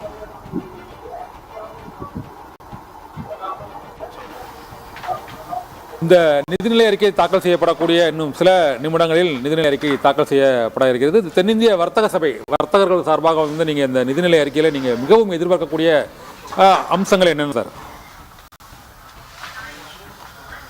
அதாவது இந்த நேத்திக்கு பொருளாதார ஆய்வறிக்கை எக்கனாமிக் அட்வைசர் சொல்லுங்க. நான் நேத்திக்கு சீஃப் எக்கனாமிக் அட்வைசர் நேத்திக்கு இந்த எக்கனாமிக் சர்வே சப்மிட் பண்ணி அதுல பல தரப்பட்ட கருத்துக்களை அவர் தெரிவிச்சிருக்காரு. அது எப்படி இந்த பொருளாதாரத்தை ஒரு மாதிரி தேக்க நிலை இருக்கு இல்லையா, இப்ப 6.4% தான் இந்த வருஷம் நம்ம க்ரோ ஆக போறோம். போன வருஷம் நம்ம 8.2% க்ரோ ஆயிருந்தோம். இந்த வருஷம் 6.4 தான் க்ரோ ஆக போறோம். இதை எப்படி நம்ம ஒரு 7க்கு மேல எடுத்துன்னு போனோம், அதுக்கு என்ன பண்ணணும், அதை எப்படி அந்த 7, ஏன்னா நம்ம இந்த 2047 குறிக்கோள் ஒன்று வச்சிருக்கோம் இல்லையா, விக்சிட் பார்னு. அதுல டெவலப்டு கண்ட்ரி ஆகிறதுக்கு என்ன பண்ணினா நம்ம அந்த இலக்கை அடைய முடியும் அப்படின்றதுக்கெல்லாம் நிறைய ஒரு மேற்கோள் கொடுத்துருக்காங்க இந்த எக்கனாமிக் சர்வேல. அதுல பாத்தீங்கன்னா 2-3 காரணம் சொல்றாங்க எதனால நம்ம 6.4 தான் இந்த வருஷம் பண்ண முடியாது, அடுத்த வருஷம் என்ன பண்ணினா நம்மளால இன்க்ரீஸ் பண்ண முடியும் அப்படின்ற 2-3 நிறைய ஒரு இதெல்லாம் கருத்துக்கள்லாம் தெரிவிச்சிருக்காங்க. அதுல முக்கியமா நீங்க பாத்தீங்கன்னா, ஒன்று மேனுஃபேக்சரிங் growth ரொம்ப கம்மியா இருந்திருக்கு இந்த வருஷம், ரொம்ப கம்மியா இருக்கு. அக்ரிகல்ச்சர் ஃபார்ச்சுனேட்லி நல்லா வந்திருக்கு, ஆனா மேனுஃபேக்சரிங் ரொம்ப கம்மியா இருக்கு. அதே மாதிரி மைனிங் செக்டார் கம்மியாக இருக்குது. இந்த எலக்ட்ரிசிட்டி, வாட்டர், இந்த யூட்டிலிட்டி கன்சம்ஷன் பாங்க, இதெல்லாம் தான் உங்களுக்கு ஒரு இது கொடுக்கும், உங்களுக்கு ஒரு ஐடியா கொடுக்கும் ஏன் குரோத் ஆகுதா ஆலியான்ட்டு. இந்த எலக்ட்ரிசிட்டி எல்லாமே கொஞ்சம் கம்மியாக இருக்கு கன்சம்ஷன். ஸோ நம்ம என்ன பண்ணணும்னா மேனுஃபேக்சரிங்கை இம்ப்ரூவ் பண்ணுறதுக்கு என்னென்னலாம் பண்ணணுமோ அது அத்தையும் பண்ணணும். ஏன்னா மேனுஃபேக்சரிங் தான் உங்களுக்கு ஜாப் கிரியேட் பண்ண போகுது. ஜாப் கிரியேஷன் ஒரு பெரிய இம்பார்ட்டண்ட் ஆஸ்பெக்ட்ன்றது இந்த கவர்மெண்ட்டும் உணர்ந்திருக்காங்க. இதில் போராக்குறைக்கு உங்களுக்கு தெரியும் ஆர்டிஃபிஷியல் இன்டெலிஜென்ஸ் வந்திருக்கு. ஆர்டிஃபிஷியல் இன்டெலிஜென்ஸ் வந்து இந்த ஜாப்ஸ் எல்லாம் வந்து எடுத்துரும், அவங்க ஜாப்ஸ் எல்லாம் போயிடும், வேலை வாய்ப்புகள் கம்மியாயிடும் ஆர்டிஃபிஷியல் இன்டெலிஜென்ஸ். அது ஒரு பக்கம் இருக்கு. இந்த ஒரு சூழ்நிலையில் நம்ம வந்து பொருள் ஆஃப்கோர்ஸ் இன்டர்நேஷ்னல் மார்க்கெட்டுன்னு பார்த்தீங்கன்னா நம்ம எக்ஸ்போர்ட்டு நல்லா தான் பண்ணியிருக்கோம். பட் இருந்தாலும் நம்மளால் சைனா பண்ண மாதிரி பண்ண முடியாது. அதனால நம்ம டொமஸ்டிக் டிமாண்டை கிரியேட் பண்ணணும், மேனுஃபேக்சரிங் இம்ப்ரூவ் பண்ணணும், ஜாப்ஸ் கிரியேட் பண்ணணும். இப்போ இருக்கிற எம்ப்ளாயீஸ்க்கு பண வரவு அதிகரிக்கணும். அப்போ தான் அவங்களால செலவு நிறைய பண்ண முடியும். செலவு நிறைய பண்ணாதான் பொருளாதாரம் விரிவாகும். அடுத்த வருஷம் 7% நம்ம பண்ணணும்னா நிறைய விரிவாச்சுன்னா தான் பண்ண முடியும். அன்ஃபார்ச்சுனேட்லி இந்த வருஷம் அந்த கேபிட்டல் எக்ஸ்பெண்டிச்சரும் சரியாக பண்ண முடியல. முதல்ல ஒரு 6 மாத காலத்தில் நீங்கள் பார்த்தீங்கன்னா இந்த எலெக்ஷன் வந்ததுனால நிறைய எக்ஸ்பெண்டிச்சர் பண்ண முடியாமல் போச்சு. அஃப்கோர்ஸ் ஜனவரி மாதம் வந்து கவர்மெண்ட் நிறைய செலவு பண்ணியிருக்காங்க அதை ஈடுகட்டுறதுக்கோசரம். இருந்தாலும் நம்மளால இந்த வருஷம் வந்து கிராஸ் கேபிட்டல் ஃபார்மேஷன் அப்படின்னு அது ரொம்ப கம்மியாயிருக்கு. இந்த capital formation to GDP ratio நல்லா இருந்தாதான் உங்களுக்கு வந்து நல்லா பொருளாதார விரிவாரத்துக்கு வாய்ப்புகள் சாத்தியமாகும் ஃபியூச்சர். அதனால இதெல்லாம் இப்படி 4-5 ஆஸ்பெக்ட் பார்க்க வேண்டியிருக்கு. இதெல்லாம் பண்ணினா இம்ப்ரூவ் ஆகும். அதனால பர்சனல் டேக்ஸ் சைடில் ஓரளவுக்கு வரி சலுகைகள் அளிக்கப்படலாம்னு நல்லா எதிர்பார்க்கிறது. 5 லட்சம் 7 லட்சம் வரைக்கும் வரி இல்லாமல் பண்ணுறதுக்கு வாய்ப்புகள் இருக்கிறது. இதை தவிர வந்து இன்கம் டேக்ஸ் ஆக்டே டைரக்ட் டேக்ஸ் கோடுன்னு ஒன்று வச்சு அதை மொத்தமாக மாற்றுறதுக்கு ஒரு கமிட்டி உருவாக்கியிருக்காங்க. அதில் வந்து 22 கமிட்டி மீட்டிங் நடந்திருக்கு, எல்லாமே போயின்னு இருக்கு. பட் அதெல்லாம் இந்த பட்ஜெட்டில் வருமானா வர வாய்ப்புகள் கம்மி. ஏன்னா இந்த பட்ஜெட்டில் வெறும் எனக்கு தெரிஞ்சு பர்சனல் டேக்ஸ், கொஞ்சம் long term capital gains tax, அதாவது இந்த வாங்கி விற்கிற சொத்து வாங்கி விற்கிறது இல்லை ஷேர் வாங்கி விற்கிற அந்த கேபிட்டல் கெயின்ஸ் டேக்ஸ், அதெல்லாம் வந்து கொஞ்சம் ட்வீக் பண்ணுறதுக்கு சான்சஸ் ஆகுது. அதனால எதிர்பார்ப்புன்னு பார்த்தீங்கன்னா 2-3 விஷயம் தான். ஒன்று கேபிட்டல் எக்ஸ்பெண்டிச்சர் நிறைய பண்ணுவாங்க, 3.4% ஆஃப் த ஜிடிபி வரைக்கும் இந்த வருஷம் பண்ணுறாங்க. அடுத்த வருஷம் இதுக்கு மேலேயும் பண்ணுவாங்கன்னு எதிர்பார்க்கிறோம். ரெண்டாவது கொஞ்சம் பர்சனல் டேக்ஸ் இல்லை, ஏன்னா பர்சனல் டேக்ஸ் தான் வந்து வரி டைரக்ட் டேக்ஸ் வரி இதில் வந்து பார்த்தீங்கன்னா பர்சனல் டேக்ஸ் தான் அதிகரிச்சிருக்கு.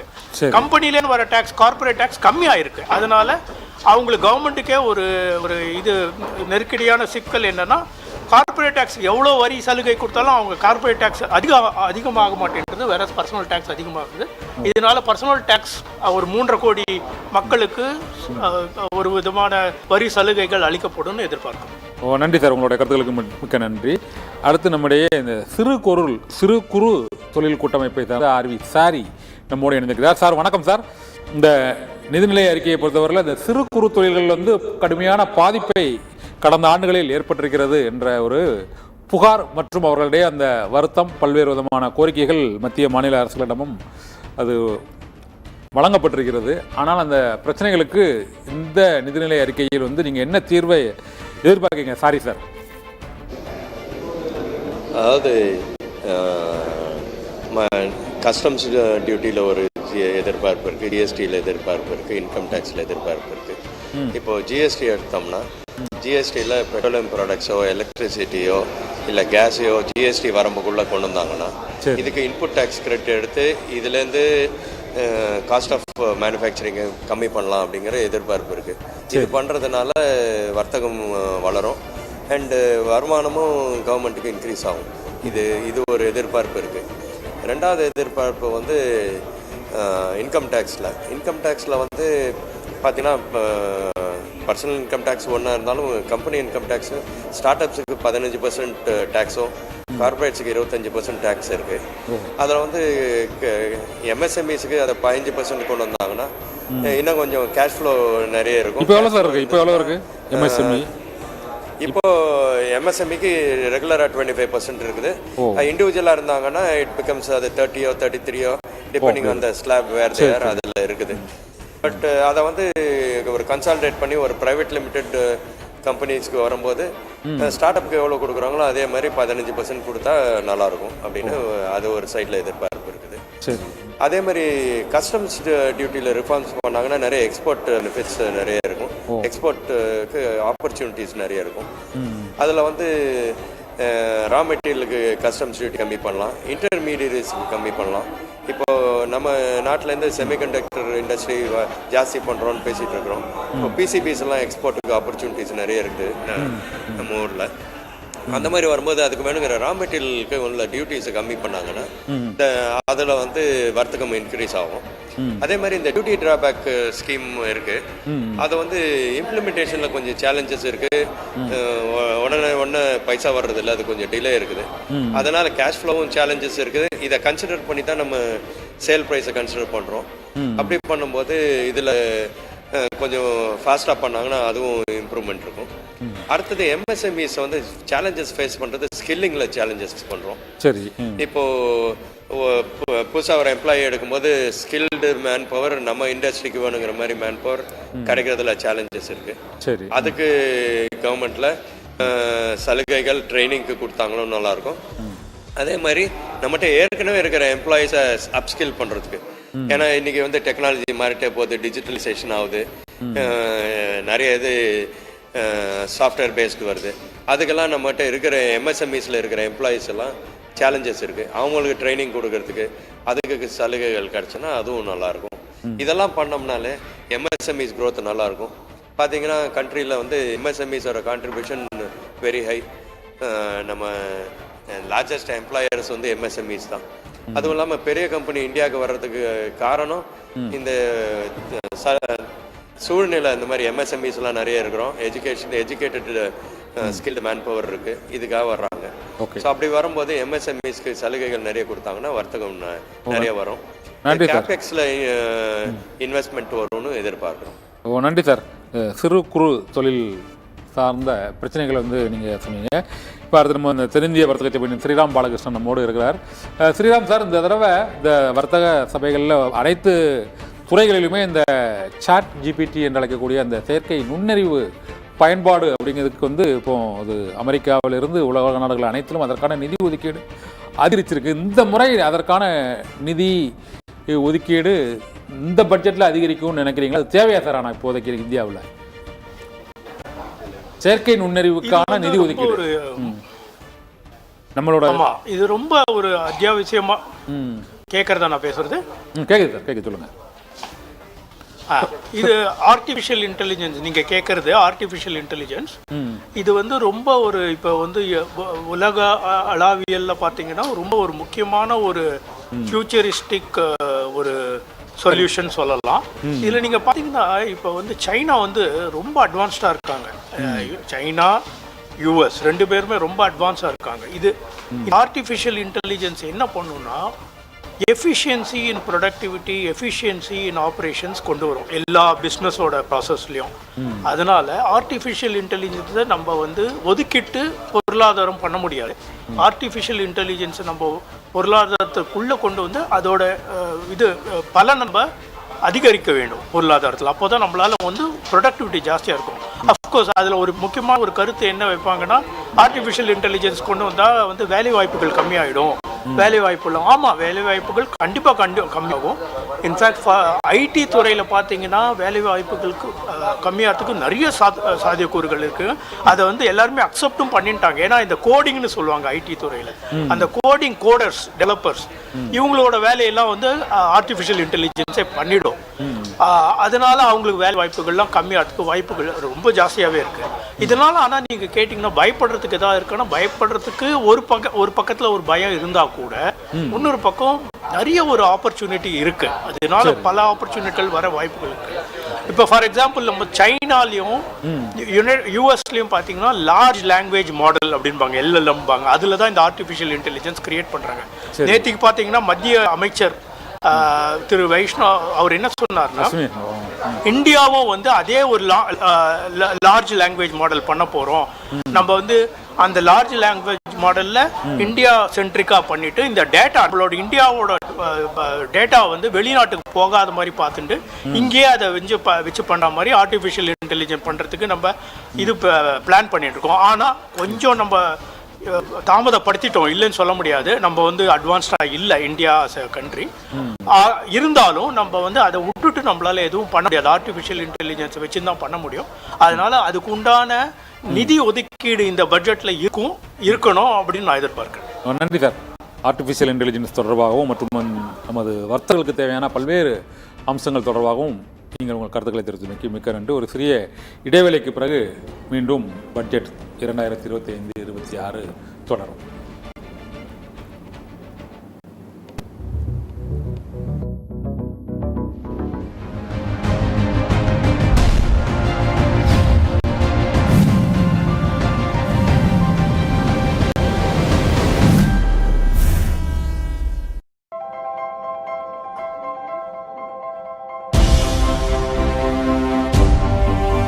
அப்படியே நின்னுட்ட? கோல்ட், டைமண்ட், சில்வர் ரேட் இப்படி இருந்தா அப்படியே நிக்காம வேற எப்படி நிக்கிறது? நம்ம கண்ட்ரோல்ல இல்லாததை நினைச்சு ஃபீல் பண்றதை விட்டுட்டு மக்களுக்கு நம்மளால என்ன செய்ய முடியும்னு யோசிக்கனா. தள்ளுபடி திருவிழா. எல்லா தங்க நகைக்கும் லலிதாவோட மார்க்கெட்லயே கம்மி சேதாரத்துல இன்னும் 1% தள்ளுபடி கொடுப்போம். ஓகே, அப்ப வைர நகை கேரட்டுக்கு 5000 தள்ளுபடி கொடுப்போம். ஹலோ, என்ன மறந்துட்டீங்களே? வெள்ளிலையும் தள்ளுபடி கொடுப்போம். அப்போ இது தங்கம், வைரம், வெள்ளி தள்ளுபடி திருவிழா. அங்க லலிதால விலையை கம்பேர் பண்ணுங்க. எங்க கம்மியோ அங்க வாங்குங்க. பாய்மா. ஹாய். அஞ்சலிக்கு நம்ம ஒரு நல்ல பையனா பார்த்து கல்யாணம் பண்ணணும். மேட்ரிமோனில வரம் பார்க்கலானா அது ஈஸியா சேஃபானு கேள்வி கேட்டுட்டே இருந்தா வரணும்னா தானா வீடு தேடி வருமா? கண்டிப்பா வரும். தமிழ் மேட்ரிமோனி இலவச டோர் ஸ்டெப் சர்வீஸ், அதிக பிரைவசி, வாட்ஸ்அப் மூலமா வரன்கள், வரன் அமைத்து தரும் உதவி மற்றும் பல புது சர்வீசஸ் இருக்கு. இப்பவே கால் பண்ணுங்க.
பொதுவா வாடகை வீட்டிலிருந்து சொந்த வீட்டுக்கு போகும்போதுதான் இங்கு வாழ்க்கைங்கிற கதையே தொடங்கும். நம்ம குழந்தைகளோட கிறுக்கல்கள் இங்கேதான் ஓவியமாக மாறுது. பேருக்காகவும் பெருமைக்காகவும் வீடு வாங்குறதை விட நமக்கு பிடிச்ச மாதிரி வீடு வாங்க. உங்க மனசுக்கு பிடிச்ச வீட்டை அசட்சி ஹோம்ஸ்ல வாங்குங்க.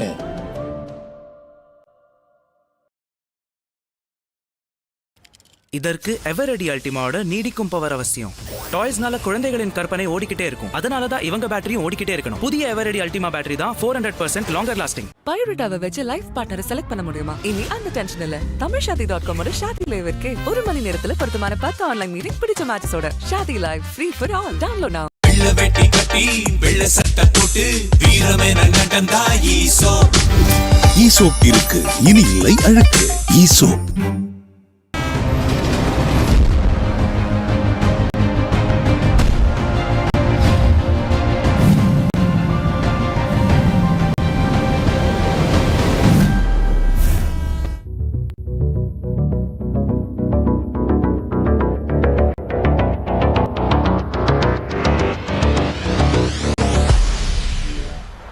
பட்ஜெட் 2025-26 நிதிநிலை அறிக்கையின் சிறப்பு விவாதம் தொடர்கிறது. நம்மோடு இப்போது சிஐ அமைப்பின் சந்திரசேகரன் நம்மோடு இணைந்திருக்கிறார். அவரிடம் கேட்கலாம். சார் வணக்கம் சார். பட்ஜெட் இன்னும் சில நிமிடங்களில் தாக்கல் செய்யப்பட இருக்கிறது. தொழில் வர்த்தக சபையின் அந்த கோரிக்கைகள் என்னென்ன இருந்தது அரசிடம், அது என்னென்ன அந்த எதிர்பார்ப்புகள் இந்த நிதிநிலை அறிக்கையில் நிறைவேறும் நீங்கள் நினைக்கிறீங்களா? முக்கிய பிரச்சனையாக அதுக்கு எந்த பிரச்சனைக்கு தீர்வு காணணும்னு நினைக்கிறீங்க சார்? இந்த வருஷம் வந்து CII government first budget new government. So அதனால் நிறைய எதிர்பார்ப்புகள் இருக்குது. காமன் மேனுக்கும் நிறைய எதிர்பார்ப்புகள் இருக்குது, ஆஸ் வெல் அஸ் இண்டஸ்ட்ரீஸ்க்கும் நிறைய எதிர்பார்ப்புகள் இருக்குது. We come from the tyre sector. So tyre செக்டரில் வந்து மேஜராக வந்து what we are expecting is GST rate reduction. எல்லா kinds of tyres it is between 18% to 28% இருக்குது. ஸோ அதில் ரேட் ரிடக்ஷன் இருந்ததுன்னா நல்லா இருக்குன்னு எதிர்பார்க்குறோம். அதே மாதிரி வெயிட்டட் டிடக்ஷன் 150% 2020 வரைக்கும் அது இருந்தது ஃபார் R&D ஸ்பெண்ட்ஸு. அதை எடுத்துட்டாங்க. இப்போ அது திருப்பியும் வந்துச்சுன்னா R&D ரிசர்ச் அண்ட் டெவலப்மெண்ட்டுக்காக நிறையா ஹெல்ப்பாக இருக்குன்னு எதிர்பார்க்குறோம். சரி. ஒரு சில ப்ராடக்ட்ஸ் வந்து ரா மெட்டீரியல்ஸ் வந்து அவைலபிள் இல்லை, இம்போர்ட் பண்ண வேண்டியதாக இருக்குது. போத் சிந்தட்டிக் ரப்பர், நேச்சுரல் ரப்பருமே ஷார்ட்டேஜ் இருக்குது. ஸோ அதில் வந்து டியூட்டிஸ் அந்த டியூட்டிஸை ரிமூவ் பண்ணாங்கன்னா இண்டஸ்ட்ரிக்கு ஒரு ஃபிலிப் கிடைக்கும். ப்ளஸ் எக்ஸ்போர்ட்ஸுக்கு வந்து ஏதாவது ப்ரொடக்ஷன் லிங்க் இன்சென்டிவ்ஸு அது மாதிரி ஏதாவது கொடுத்தாங்கன்னா ஒரு இண்டஸ்ட்ரி க்ரோத்துக்கு நல்லா ஹெல்ப்ஃபுல்லாக இருக்கும்னு எதிர்பார்க்குறோம். Okay sir. ஆனால் அந்த உற்பத்தி சார்ந்த தொழிலுக்கான அந்த மூலப்பொருள்கள் இறக்குமதிக்கான வரி வந்து அதிகமாக இருக்குதான்னு நினைக்கிறீங்களா சார் சந்திரசேகரன் சார்? ஆமாம் சார், ஆமாம். ஒரு சில material not made manufactured in India, but ஜென்ரலாக எல்லா ப்ராடக்ட்டுக்குமே டேக்ஸஸ் போட்டிருக்காங்க. ஸோ அதனால அந்த மாதிரி ப்ராடக்ட்ஸுக்காக அட்லீஸ்ட் லோக்கல் இண்டஸ்ட்ரியை ஹர்ட் பண்ணாமல் இந்தியாவில் மேனுஃபேக்சர் பண்ணாத இப்போ ஷார்ட்டேஜ் ஆஃப் நேச்சுரல் ரப்பர் வந்து ஷார்ட்டேஜ் ஆஃப் ரா மெட்டீரியலே இருக்குது. ஸோ அந்த material to the extent of ஷார்ட்டேஜாவது எங்களுக்கு வந்து 27.5% டியூட்டி இருக்குது. அந்த டியூட்டியை எடுத்தாங்கன்னா இண்டஸ்ட்ரி வந்து கொஞ்சம் காம்படிட்டிவாக இருக்கும். இந்தியாவில் வந்து சர்டன் டயர்ஸுக்கு வந்து இம்போர்ட் டியூட்டி வந்து ஃப்ரீ ட்ரேட் எக்ரிமெண்ட்னால 0% டியூட்டி இருக்குது. அது மாதிரி இருக்கப்போது வெளிநாட்டிலேருந்து வந்து 0% டியூட்டியில் வந்துடுது. வேற டொமஸ்டிக் ப்ராடக்ட்டுக்கு வந்து ரா மெட்டீரியல் காஸ்ட்டே ஹையராக போயிடுறது. We are not able to compete in the domestic market with import of products. So அதுக்காக இது ரொம்ப இம்பார்ட்டன்ட் ஃபார் த இண்டஸ்ட்ரி. இல்லை, அந்த இறக்குமதி வரி வந்து எந்தெந்த துறைகளில் அந்த மூலப்பொருளுக்கு வரி வந்து குறைக்கணும்னு நினைக்கிறேன் சார்? டயர் இண்டஸ்ட்ரியில் இம்போர்ட் ஆஃப் டியூட்டிஸ் அது வந்து வெரி ஒரு சில raw materials, not all. Some raw materials are oil derivatives, some raw materials வந்து இப்போ நேச்சுரல் ரப்பர் இருக்குது 27.5% இம்போர்ட் டியூட்டி. ஆனால் இந்தியாவில் வந்து ரிக்குவயர்மெண்ட் வந்து 1.5 million tons of rubber, whereas 800,000 tons of rubber தான் மேனுஃபேக்சர் ரெடி பண்ணுறோம் நம்ம ஊரில், நம்ம கண்ட்ரியில் ப்ரொடியூஸ் பண்ணுறோம். The extent of the problem நம்ம வந்து அட்லீஸ்ட் டெஃபிசிட் இருக்கிற அளவுக்கு நமக்கு வந்து பெனிஃபிட் கொடுத்தாங்கன்னா அந்த டியூட்டிஸ் போடாமல் இம்போர்ட் பண்ண முடிஞ்சதுன்னா industry will be competitive. Imported டயர்ஸோட கொஞ்சம் காம்படிட்டிவாக இருக்கும்னு எதிர்பார்க்குறோம். ஓகே சார், நன்றி சார். சைனீஸ் டயர்ஸில் இம்போர்ட் டியூட்டிஸ் இல்லை, 40% டியூட்டி இருக்குது. பட் வேறு கண்ட்ரீஸ்லேருந்து டயர்ஸ் வருது. ஸோ அதை நல்லிஃபை பண்ணுறதுக்காக ரா மெட்டீரியல்ஸை முக்கிய மூல உற்பத்தி பொருட்கள். ஓகே சார், நன்றி சார். இந்த நிதிநிலை அறிக்கை தொடர்பாக பல்வேறு கருத்துக்களை தெரிவித்தமைக்கு நன்றி. அப்போது தென்னிந்திய வர்த்தக சபையின் துணைத் தலைவர் பழனியப்பன் நம்மோடு இணைந்திருக்கிறார். அவரிடம் கேட்கலாம். பழனியப்பன் சார் வணக்கம். இந்த தென்னிந்திய வர்த்தக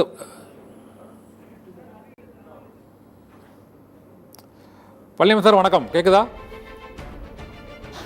கேக்குது. ஓகே சார், இந்த தென்னிந்திய வர்த்தக சபையின் சார்பாக இந்த நிதிநிலை அறிக்கையில் நீங்கள் உங்களுடைய எதிர்பார்ப்புகள் என்ன, நீங்கள் அரசிடம் வைத்த கோரிக்கைகள், அதில் இது எது நிறைவேறும் என நீங்கள் எதிர்பார்க்குறீங்க சார்?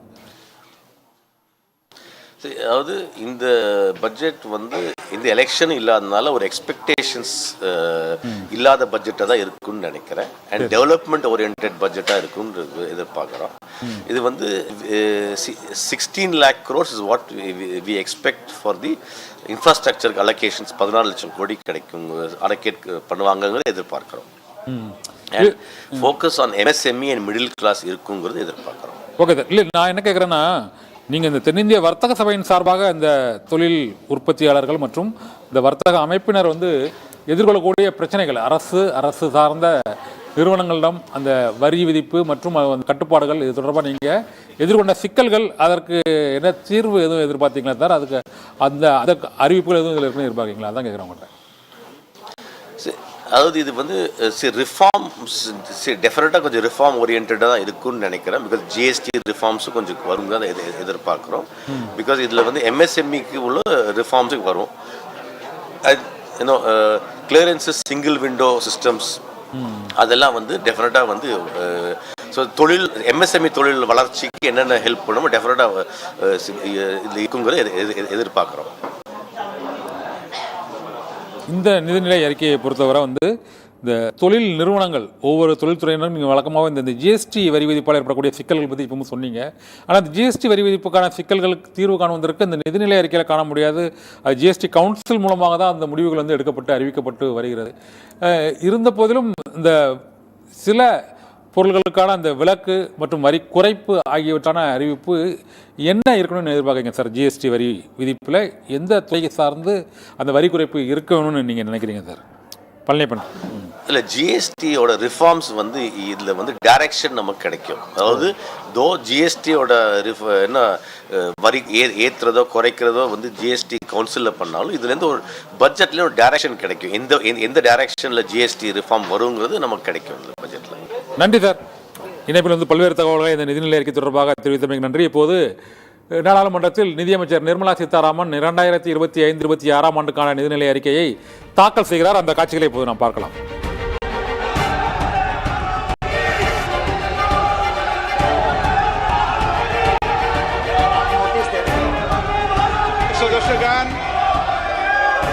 बजट के बाद राज्यपाल अभिभाषण में आपको पर्याप्त दूंगा. मेरा आपसे निवेदन है, नहीं माननीय अखिलेश जी, आपने संसद की मर्यादा को आप बना के रखें. कभी बजट भाषण के अंदर इस तरीके का नहीं हुआ. ये उचित नहीं है, ये उचित नहीं है. अखिलेश जी प्लीज, मैं आपको मौका दूंगा राज्यपाल भाषण पे. प्लीज नो, ये तरीका ठीक नहीं है. No,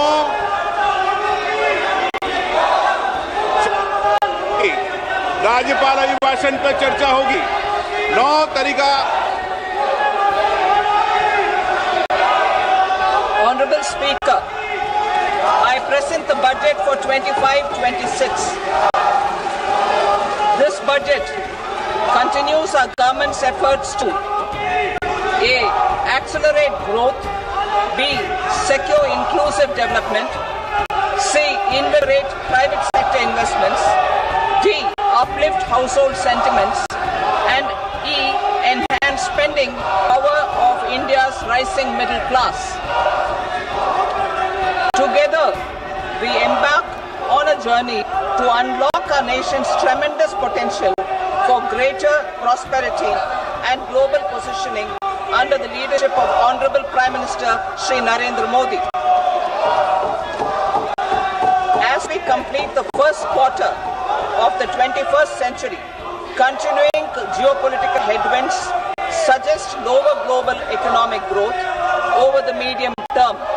However, our aspiration for a Vikasit Bharat inspires us, and the transformative work we have done during our government's first 2 terms guides us to march forward resolutely. Our economy is the fastest growing among all major economies. Our development track record for the past 10 years and structural reforms have drawn global attention. Confidence in India's capability and potential has only grown in this period. We see the next 5 years as a unique opportunity to realize Sabka Vikas, stimulating balanced growth of all regions. The great Telugu poet and playwright Gurujada Apparao had said, Deshamante matti kadoy, Deshamante manushuloy, meaning a country is not just its soil, a country is its people. In line with this, for us, Vikasit Bharat encompasses zero poverty, 100% quality good school education, access to high quality, affordable and comprehensive health care, 100% skilled labor with meaningful employment, 10% women in economic activities, and farmers making our country the food basket of the world. In this budget, the proposed development measures span 10 broad areas focusing on Garib, youth, Annadata and Nari, spurring agricultural growth and productivity, building rural prosperity and resilience, taking everyone together on an inclusive growth path, boosting manufacturing and furthering Make in India, supporting MSMEs, enabling employment-led development, investing in people, economy and innovation, securing energy supplies, promoting exports and nurturing innovation. For this journey of development, our four powerful engines are agriculture, MSME, investments and exports. The fuel, our reforms, our guiding spirit, inclusivity, and the destination, Vikasit Bharat. This budget aims to initiate transformative reforms across 6 domains. During the first 5 years, these will augment our growth potential and global competitiveness. The domains are taxation, power sector, urban development, mining, financial sector, and regulatory reforms. Agriculture as the first engine. Now I move to specific proposals, beginning with agriculture as the first engine.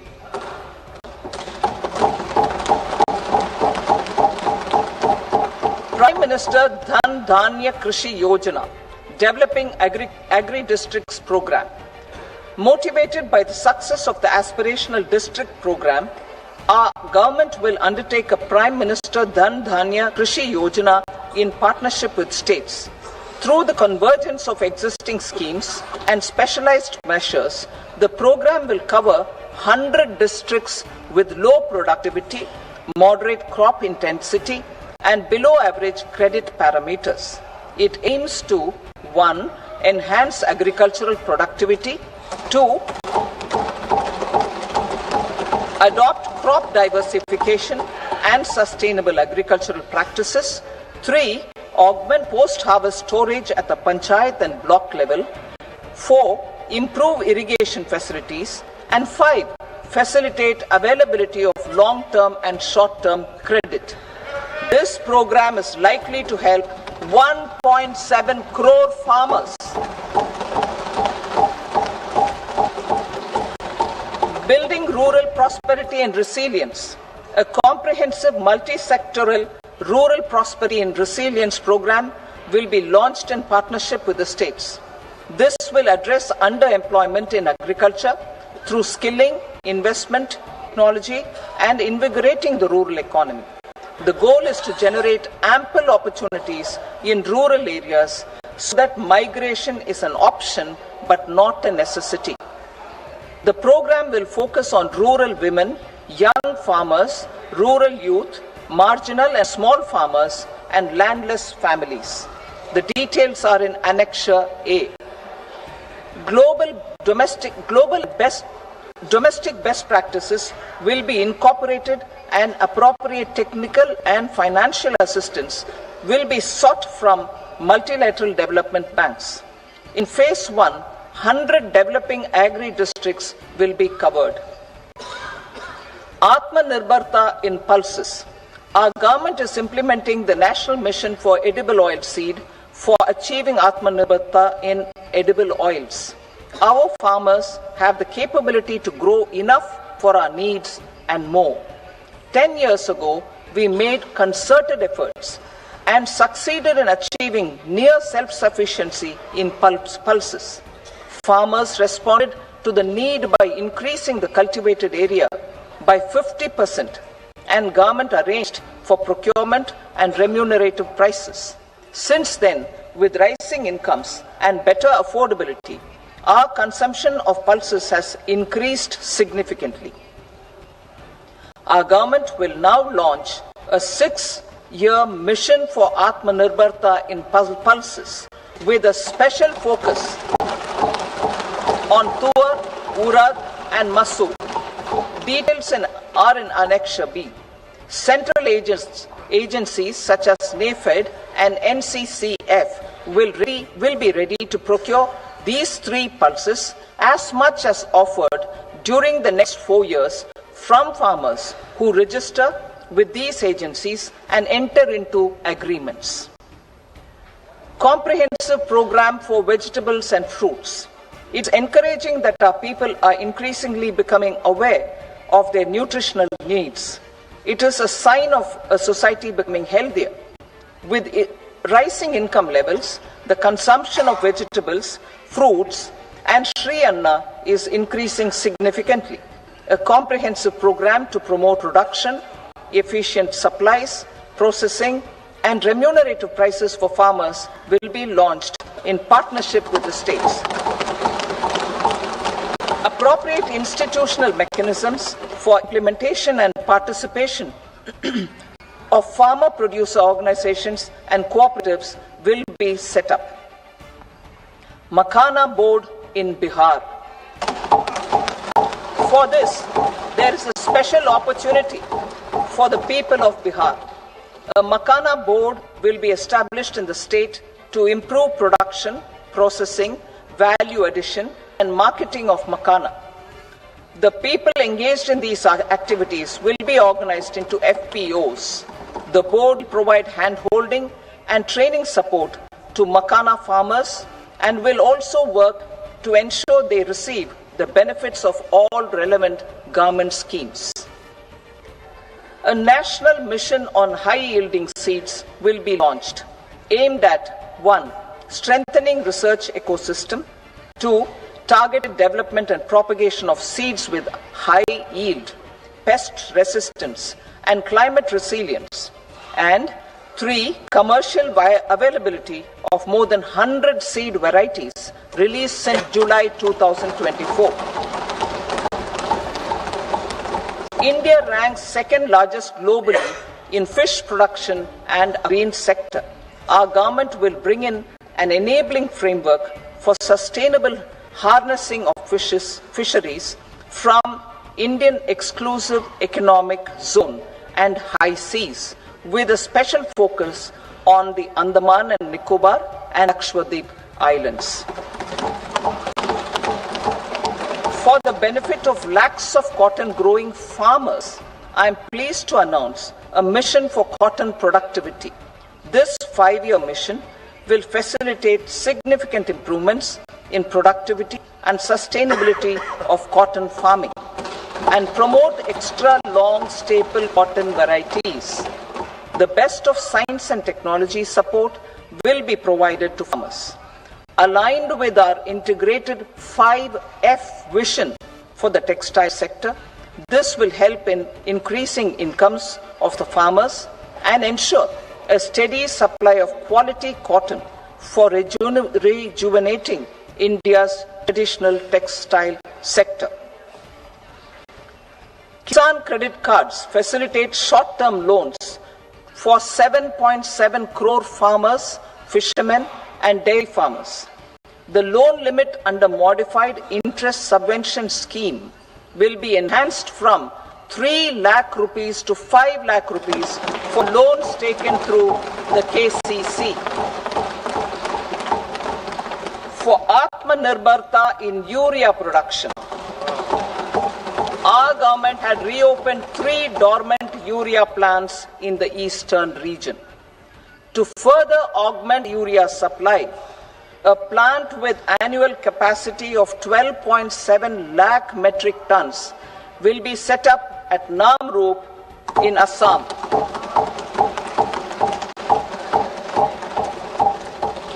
India Post, with 1.5 lakh rural post offices, complemented by the India Post Payment Bank and a vast network of 2.4 lakh Dak Sevaks, will be repositioned to act as a catalyst for the rural economy.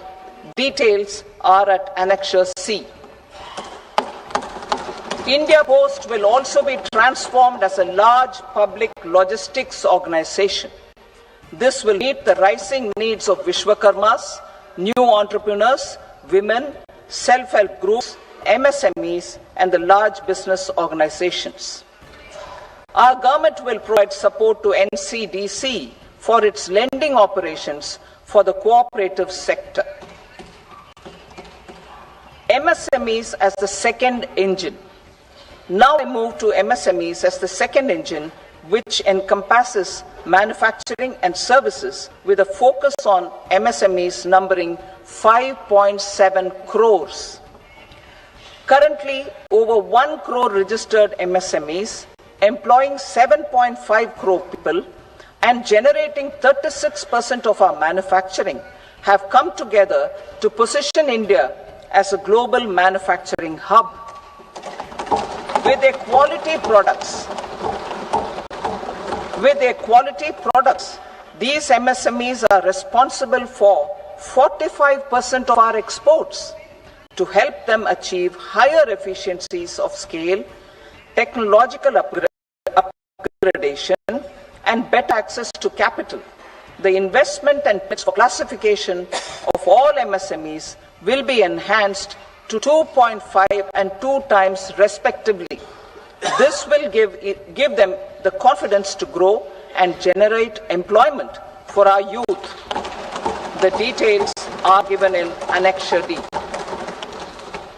To improve access to credit, the credit guarantee cover will be enhanced. First, for micro and small enterprises from 5 crore to 10 crore rupees, leading to additional credit of 1.5 lakh crores in the next 5 years.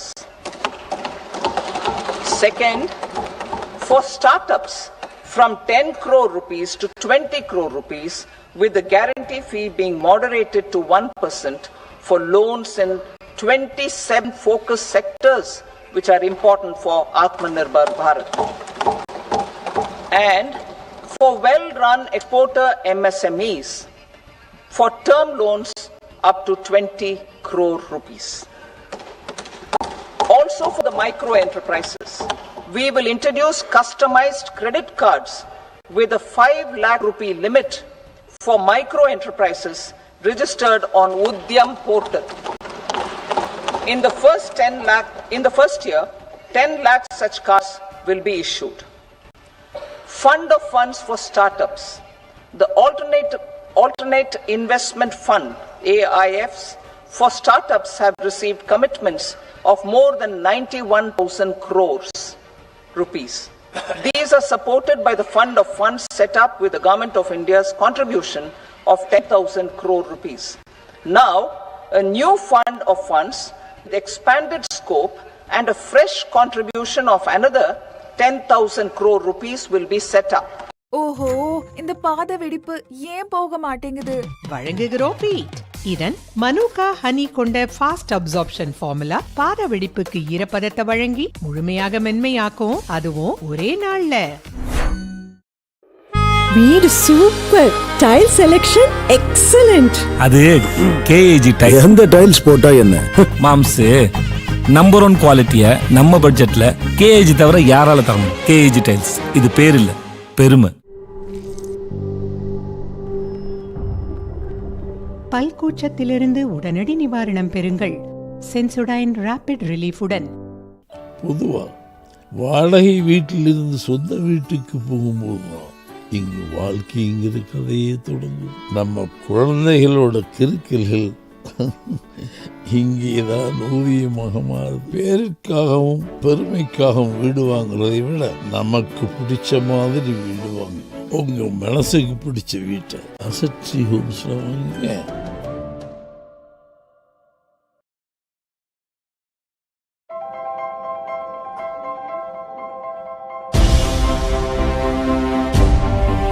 என்ன அப்படியே நின்னுட்ட? Gold, diamond, silver rate இப்படி இருந்தா அப்படியே நிக்காம வேற எப்படி நிக்கிறது? நம்ம கண்ட்ரோல்ல இல்லாததை நினைச்சு ஃபீல் பண்றதை விட்டுட்டு மக்களுக்கு நம்மளால என்ன செய்ய முடியும்னு யோசிக்கனா. தள்ளுபடி திருவிழா. எல்லா தங்க நகைக்கும் லலிதாவோட மார்க்கெட்லயே கம்மி சேதாரத்துல இன்னும் 1% தள்ளுபடி கொடுப்போம். ஓகே, அப்ப வைர நகை கேரட்டுக்கு 5000 தள்ளுபடி கொடுப்போம். ஹலோ, என்ன மறந்துட்டீங்களே? வெள்ளிலையும் தள்ளுபடி கொடுப்போம். அப்போ இது தங்கம், வைரம், வெள்ளி தள்ளுபடி திருவிழா. லலிதால விலைய கம்பேர் பண்ணுங்க. எங்க கம்மியோ அங்க வாங்குங்க. முழு வீட்டு கடனையும் எப்ப திருப்பி கட்ட விரும்புறீங்க? நாளைக்குள்ள. மும்பைல இருந்து லடாக் எப்ப போய் சேருவோம்? நாளைக்குள்ள. நாம எப்ப திருமணம் பண்ணிக்கலாம்? நாளைக்குள்ள. நாளைக்குள்ள. வாவ், நான் அம்மா கிட்ட சொல்லிட்டு வரேன். Hello mummy. இப்போது லென்ஸ் கார்ட்டில் பவர் கண்ணாடிகள் அடுத்த நாளே டெலிவரி செய்யப்படும். ஆப்பை டவுன்லோட் செய்யுங்கள். கலர் ட்ரெஸ் போட்டு காலரை தந்தூக்கி கலக்கல நடந்தா ஈசோப். ஈசோப் இருக்கு, இனி இல்லை அழுக்கு. ஈசோப். 2025-26 மத்திய பட்ஜெட் தின சிறப்பு நிகழ்ச்சிகள் அனைத்தையும் வழங்குவோர் ஜி ஸ்கொயர். சென்னையின் புது தலைநகர் வண்டலூர் தான். வண்டலூரில் ஜி ஸ்கொயர் ரீகல் பார்க் துவக்கம். தாமரத்திலிருந்து 2 நிமிடம் பாதி விலையில். A strong fillip to food processing activities in the entire eastern region. This will result in 1.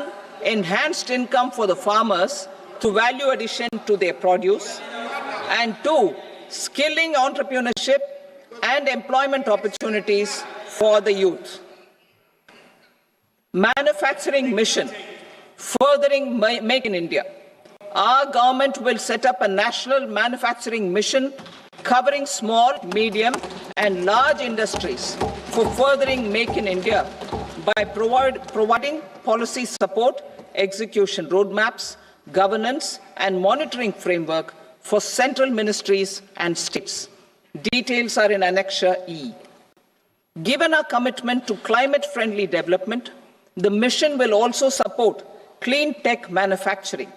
This will aim to improve domestic value addition and build our ecosystem for solar PV cells, EV batteries, motors and controllers, electrolyzers, wind turbines, very high voltage transmission equipment and grid scale batteries. Investment as the third engine. Now I move to investment as the third engine, which encompasses investing in people, investing in the economy and investing in innovation. Investing in people. Saksham Anganwadi and Poshan 2.0. Saksham Anganwadi and Poshan 2.0 program provides nutritional support to more than 8 crore children, 1 crore pregnant women and lactating mothers all over the country, and about 20 lakh adolescent girls in aspirational districts and the Northeast region. The cost norms for these nutritional support will be enhanced appropriately. Atal Tinkering Labs.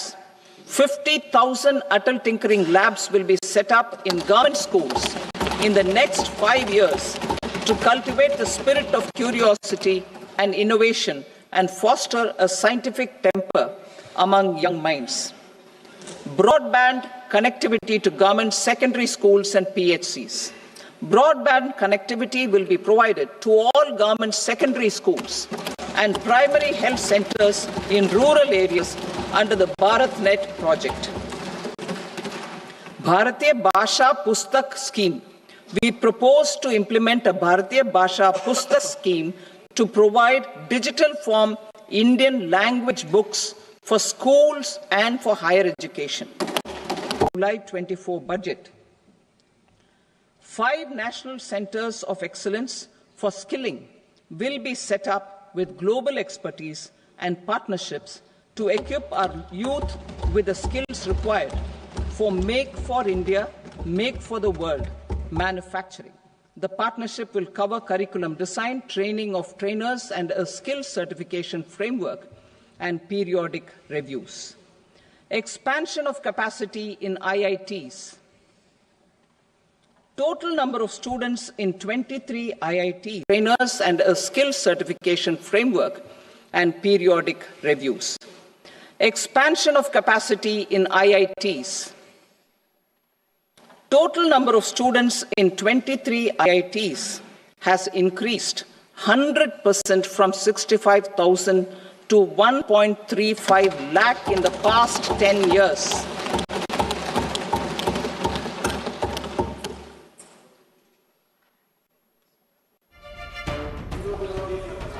Additional infrastructure will be created in the 5 IITs started after 2014 to facilitate education for 6,500 more students.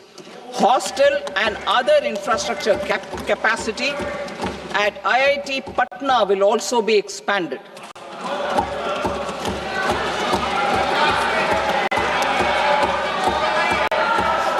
Center of Excellence.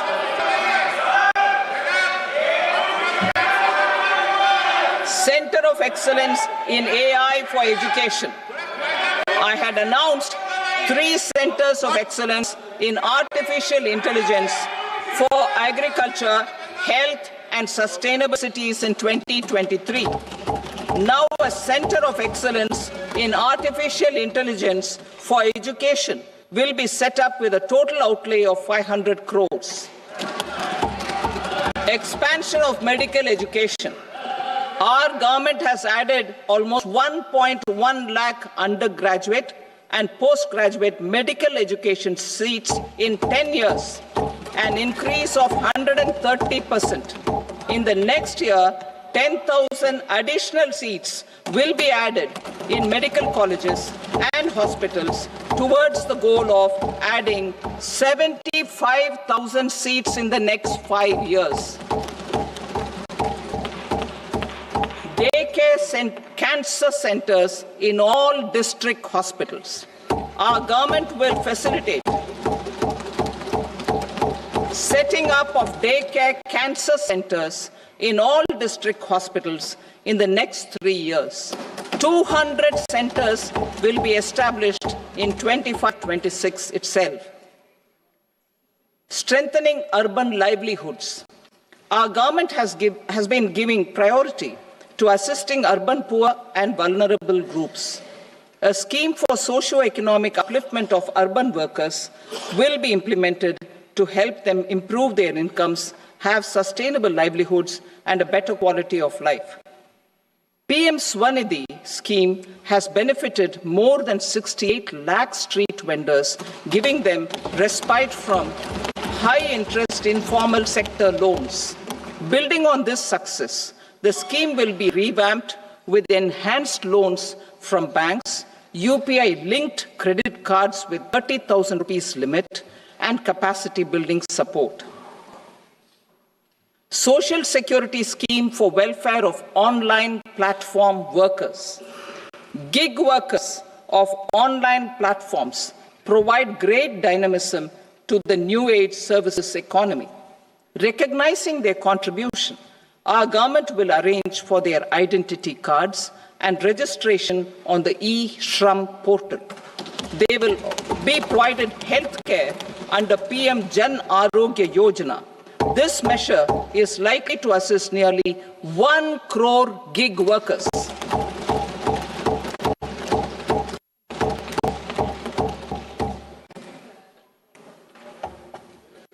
Investing in the economy. Public-private partnership in infrastructure. Each infrastructure-related ministry will come up with a 3-year pipeline of projects that can be implemented in PPP mode. States will also be encouraged to do so and can seek support from the India Infrastructure Project Development Fund, which is a scheme to prepare PPP proposals. Support to states for infrastructure. An outlay of 1.5 lakh crore is proposed for the 50-year interest-free loans to states for capital expenditure and incentives for reforms. Building on the success of the first asset monetization plan announced in 2021, the second plan for 2025 to 30 will be launched to plow back capital of 10 lakh crore in new projects. Regulatory and fiscal measures will be fine-tuned to support the plan. Jal Jeevan Mission. Since 2019, 15 crore households representing 80% of India's rural population have been provided access to portable tap water connections. To achieve 100% coverage, I am pleased to announce the extension of this mission until 2028 with an enhanced total outlay. The mission's focus will be on the quality of infrastructure and O&M of rural piped water supply schemes through Jan Bhagidari. A separate MOU or separate MOUs will be signed with the states and union territories to ensure sustainability and citizen-centric water services delivery. Urban sector reforms. Building on the July budget proposals, urban sector reforms related to governance, municipal services, urban land and planning will be incentivized. Urban Challenge Fund. The government will set up an Urban Challenge Fund of 1 lakh crore rupees to implement the proposals for cities as growth hubs, creative redevelopment of cities, and for water and sanitation purposes announced in the July budget. This fund will finance up to 25% of the cost of bankable projects, with a stipulation that at least 50% of the cost is funded from bonds, bank loans, and PPPs. An allocation of 10,000 crore is proposed in 2025-26. Power sector reforms. We will incentivize electricity distribution reforms and augmentation of intra-state transmission capacity by states. This will improve financial health and capacity of electricity companies. Additional borrowing of 0.5% of GSDP will be allowed to states contingent on these reforms. Nuclear energy mission for Vikasit Bharat. Development of at least 100 gigawatt of nuclear energy by 2047 is essential for our energy transition efforts. For an active partnership with the private sector towards this goal, amendments to the Atomic Energy Act and the Civil Liability for Nuclear Damage Act will be taken up. A nuclear energy mission for research and development of small modular reactors with an outlay of 20,000 crore will be set up. At least 5 indigenously developed small modular reactors will be operationalized by 2033. Shipbuilding. The shipbuilding financial assistance policy will be revamped to address cost disadvantages. This will also include credit notes for shipbreaking in Indian yards to promote the circular economy. Large ships above a specified size will be included in the infrastructure harmonized master list. Shipbuilding clusters will be facilitated to increase the range, categories, and capacity of ships. This will include additional infrastructure, facilities, skilling, and technology to develop the entire ecosystem. Maritime Development Fund. For long-term financing for the maritime industry, a Maritime Development Fund with a corpus of 25,000 crore rupees will be set up. This will be for distributed support and promoting competition. This will have up to 49% contribution by the government, and the balance will be mobilized from ports and from private sector. UDAN regional connectivity schemes. UDAN has enabled 1.5 crore middle-class people to meet their aspirations for speedier travel. The scheme has connected 88 ports, airports, and operationalized 619 routes. Inspired by that success, a modified UDAN scheme will be launched to enhance regional connectivity to 120 new destinations and carry 4 crore passengers in the next 10 years. 4 crore additional passengers in the next 10 years. The scheme will also support helipads, and smaller airports in hilly, aspirational, and northeast regional districts. Greenfield airports will be facilitated in Bihar to meet the future needs of the state. These will be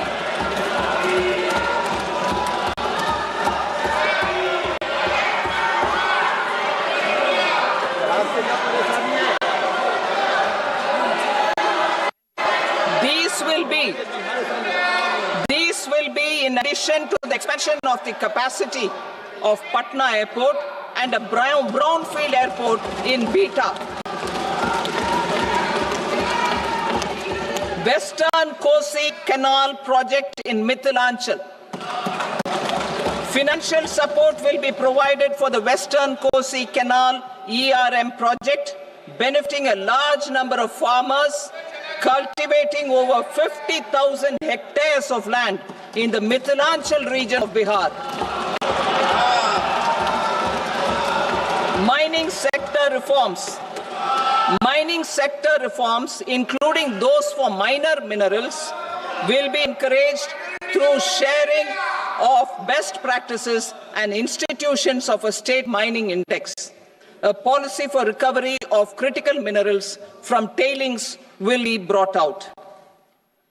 Under the special window for affordable and mid-income housing, SWAMI, 50,000 dwelling units in stressed housing projects have been completed and keys handed over to home buyers. Another 40,000 units will be completed in 2025, further helping middle-class families who were paying EMIs on loans taken for apartments while also paying rent for their current dwellings. Building on this success, SWAMI Fund 2 will be established as a blended finance facility with contribution from the government, banks, and private investors. This fund of 15,000 crore rupees will aim for expeditious completion of another 1 lakh units. PM Gati Shakti data for private sector. For furthering PPPs and assisting the private sector in project planning, access to relevant data and maps from the PM Gati Shakti portal will be provided. Tourism for employment-led growth. Top 50 tourist destination sites in the country will be developed in partnership with states through a challenge mode. Land for building key infrastructure will have to be provided by the states. Hotels in these destinations will be included in the infrastructure harmonized list. The following measures will be taken for facilitating employment-led growth. Organizing intensive skill development programs for our youth, including in institutes of hospitality management. Providing mudra loans for homestays. Improving ease of travel and connectivity to tourist destinations. Providing performance-linked incentives to states for effective destination management, including tourist amenities, cleanliness, and marketing efforts. And introducing streamlined e-visa facilities along with visa fee waivers for certain tourist groups. Continuing with the emphasis on places of spiritual and religious significance, in the July budget, there will be a special focus on destinations related to the life and times of Lord Buddha. Medical tourism and heal in India. Medical tourism and heal in India will be promoted in partnership with the private sector, along with capacity building and easier visa norms. Investing in innovation. To implement private sector-driven research, development, and innovation initiatives announced in the July budget, I am now allocating 20,000 crore rupees for this purpose. A deep tech fund of funds will also be explored to catalyze the next generation startups as a part of this initiative. In the next 5 years, under the PM Research Fellowship Scheme, we will provide 10,000 fellowships for technological research in IITs and IISc with enhanced financial support. The second gene bank with 10 lakh germ plasm lines will be set up for future food and nutritional security. This will provide conservation support to both public and private sectors for genetic resources. We will start a national geospatial mission to develop foundational geospatial infrastructure and data. Using PM Gati Shakti, this mission will facilitate modernization of land records, urban planning, and design of infrastructure projects. A Gyan Bharatam mission for survey, documentation, and conservation of our manuscript heritage with academic institutions, museums, libraries, and private collectors will be undertaken to cover more than 1 crore manuscripts. We will set up a national digital repository of Indian knowledge systems for knowledge sharing. Now I move to exports as the fourth engine. We will set up an export promotion mission with sectoral and ministerial targets driven jointly by the Ministries of Commerce, MSME, and Finance. It will facilitate easy access to export credit, cross-border factoring support, support to MSMEs to tackle non-tariff measures in overseas markets. A digital public infrastructure, Bharat Trade Net, for international trade will be set up as a unified platform for trade documentation and financing solutions. This will complement the Unified Logistics Interface platform. The BTN will be aligned with international practices. Support will be provided to develop domestic manufacturing capacities for our economy's integration with global supply chains. Sectors will be identified based on objective criteria. Facilitation groups with participation of senior officers and industry representatives will be formed for select products and supply chains.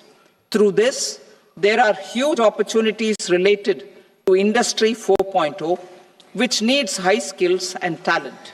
Our youth have both. Our government will support the domestic electronic equipment industry to leverage this opportunity for the benefit of our youth.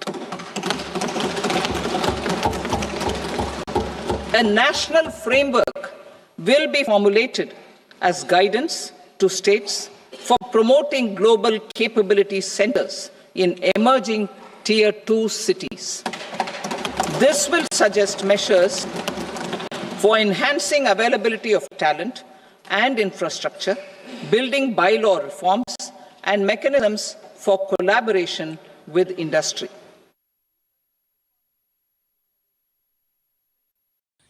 பல பலன் இருந்த வீடு இப்ப இவங்க கைக்கு போயிடுச்சு.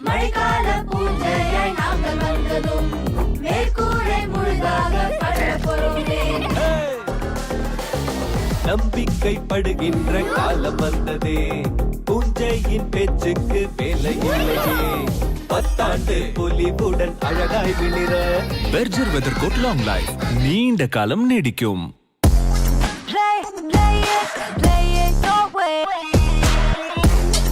Sarah, this is your space, play it your way.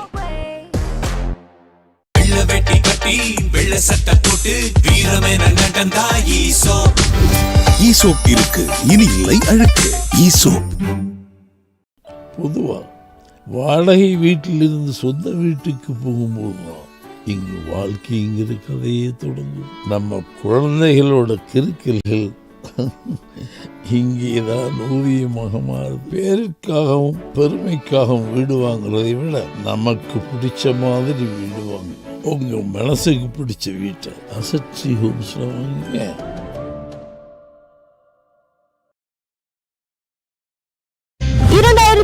25-26 மத்திய budget தின சிறப்பு நிகழ்ச்சிகள் அனைத்தையும் வழங்குவோர் ஜி ஸ்கொயர். சென்னையின் புது தலைநகர் வண்டலூர் தான். வண்டலூரில் ஜி ஸ்கொயர் ரீகல் பார்க் துவக்கம். தாமரத்திலிருந்து 2 நிமிடம் பாதி விலையில். Invest the entire premium in India. The current guardrails and conditionalities associated with foreign investment will be reviewed and simplified. The services of India Post Payment Bank will be deepened and expanded in rural areas. NABFID will set up a partial credit enhancement facility for corporate bonds for infrastructure. Public sector banks will develop Grameen Credit Score Framework to serve the credit needs of SHG members and people in rural areas.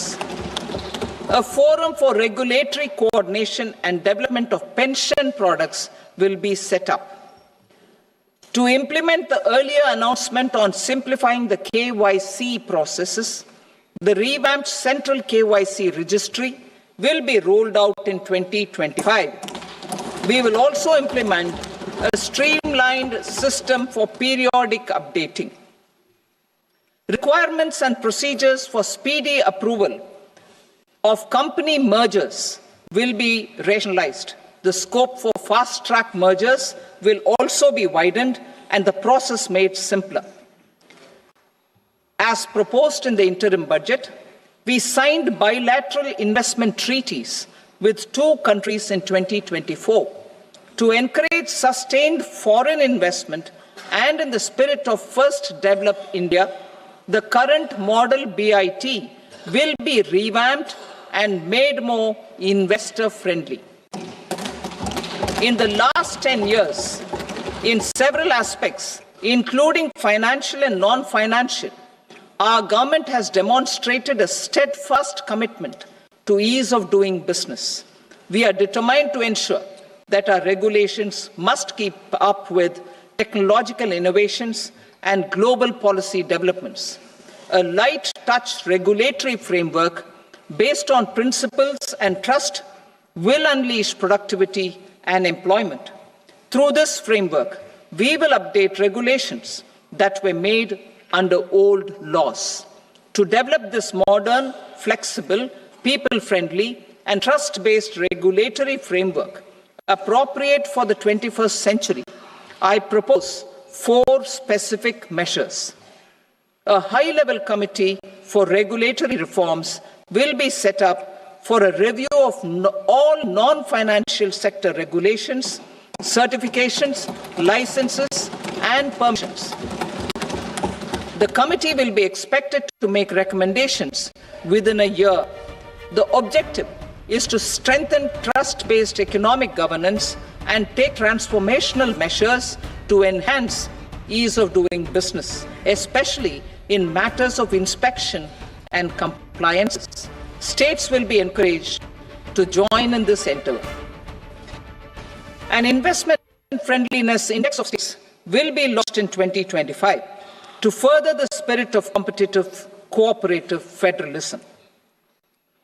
Under Financial Stability and Development Council, a mechanism will be set up to evaluate impact of the current financial regulations and subsidiary instructions.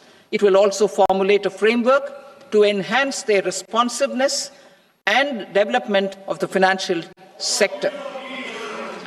In the Jan Vishwas Act 2023, more than 180 legal provisions were decriminalized.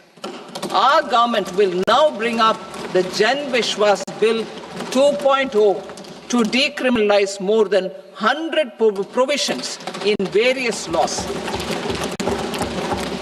I now move to fiscal policy. In the July budget, I had committed to staying the course for fiscal consolidation. Our endeavor will be to keep the fiscal deficit each year such that central government debt remains on a declining path as a percentage of the GDP. The roadmap for the next 6 years has been detailed in the FRBM statement. Revised estimates for 2024-25. The revised estimate of the total receipts other than borrowings is 31.47 lakh crore rupees, of which the net tax receipts are 25.57 lakh crore rupees. The revised estimate of the total expenditure is 47.16 lakh crore rupees, of which the capital expenditure is about 10.18 lakh crore rupees.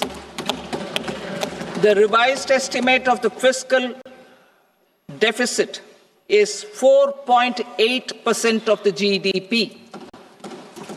Budget estimates for 25-26.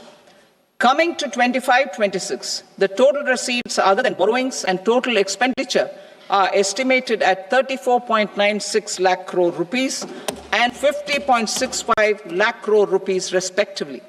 The net tax receipts are estimated at 28.37 lakh crore rupees.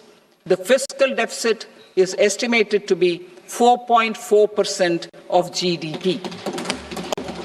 To finance the fiscal deficit, the net market borrowings from dated securities are estimated at 11.54 lakh crore. The balance financing is expected to come from small savings and other sources. The gross market borrowings are estimated at 14.82 lakh crore rupees. I will now move to Part B. Indirect taxes. My proposals relating to customs aim to rationalize tariff structure and address duty inversion. These will also support domestic manufacturing and value addition, promote exports, facilitate trade, and provide relief to common people. Rationalization of customs tariff structure for industrial goods. As a part of comprehensive review of customs rate structure announced in July 2024 budget, I propose to 1. Remove 7 tariff rates. This is over and above the 7 tariff rates removed in 23-24 budget. After this, there will be only 8 remaining tariff rates, including 0 rate. 2. Apply appropriate cess to broadly maintain effective duty incidence, except on a few items where such incidence will reduce marginally. 3. Levy not more than 1 cess or surcharge. Therefore, I propose to exempt social welfare surcharge on 82 tariff lines that are subject to a cess. I shall now take up sector-specific proposals. To provide relief to patients, particularly those suffering from cancer, rare diseases, and other severe chronic diseases, I propose to add 36 life-saving drugs and medicines to the list of medicines fully exempted from basic custom duty.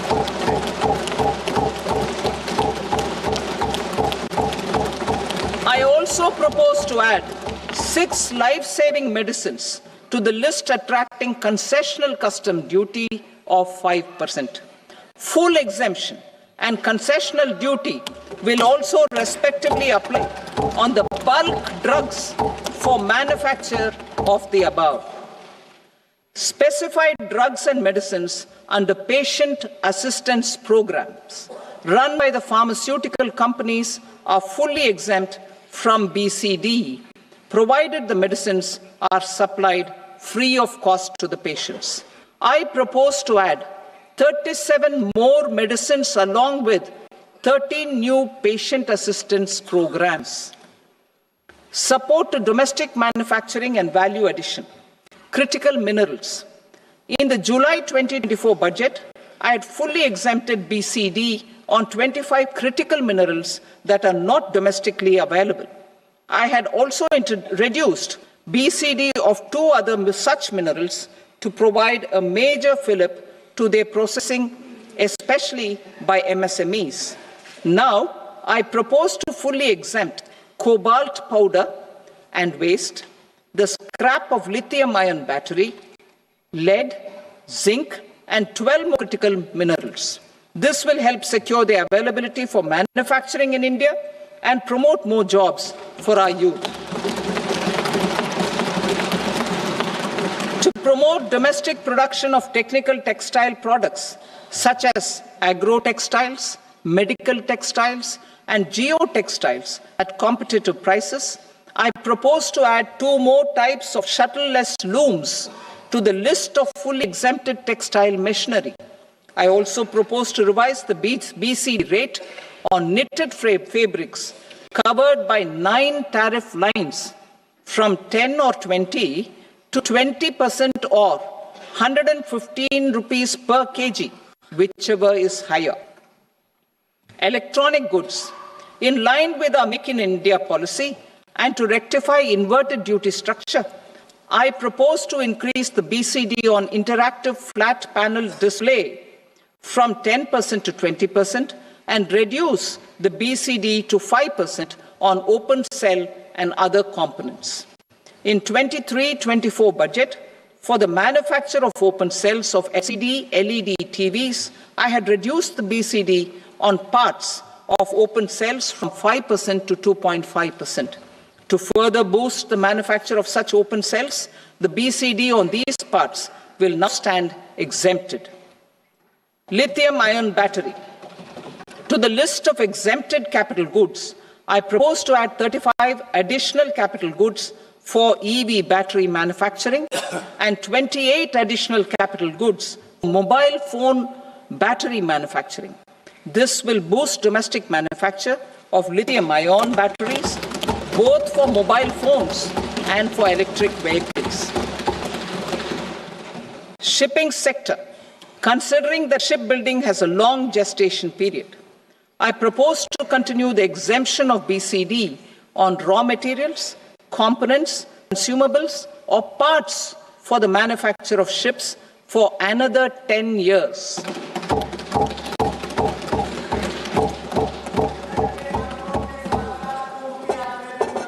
I also propose the same dispensation for shipbreaking to make it more competitive. Telecommunication. To prevent classification disputes, I propose to reduce the BCD from 20% to 10% on carrier-grade Ethernet switches to make it at par with non-carrier-grade Ethernet switches.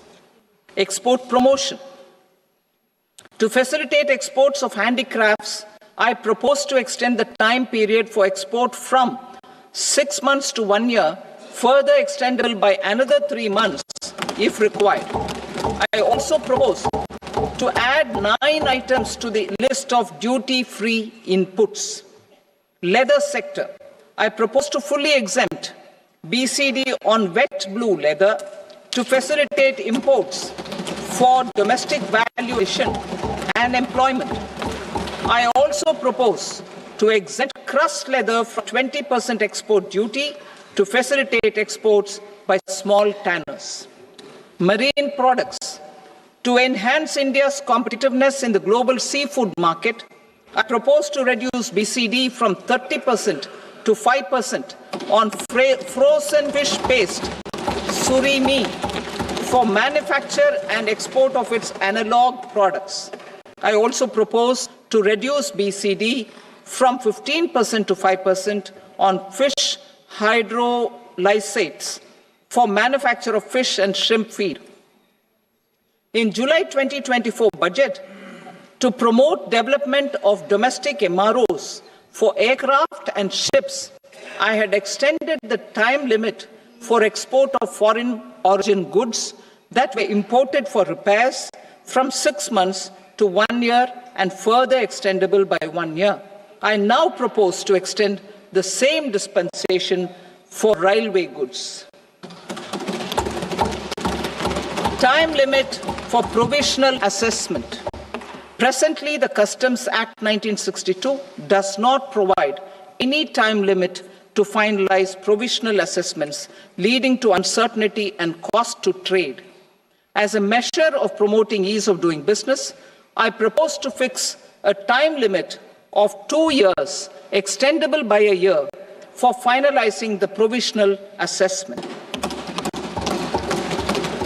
I propose to introduce a new provision that will enable importers or exporters, after clearance of goods, to voluntarily declare material facts and pay duty with interest but without penalty. This will incentivize voluntary compliance. However, this will not apply in cases where department has already initiated audit or investigation proceedings. For industry to better plan their imports, I propose to extend the time limit for the end use of imported inputs in the relevant rules from 6 months to 1 year. This will provide operational flexibility in view of cost and uncertainty of supply. Further, such importers will now have to file only quarterly statements instead of a monthly statement.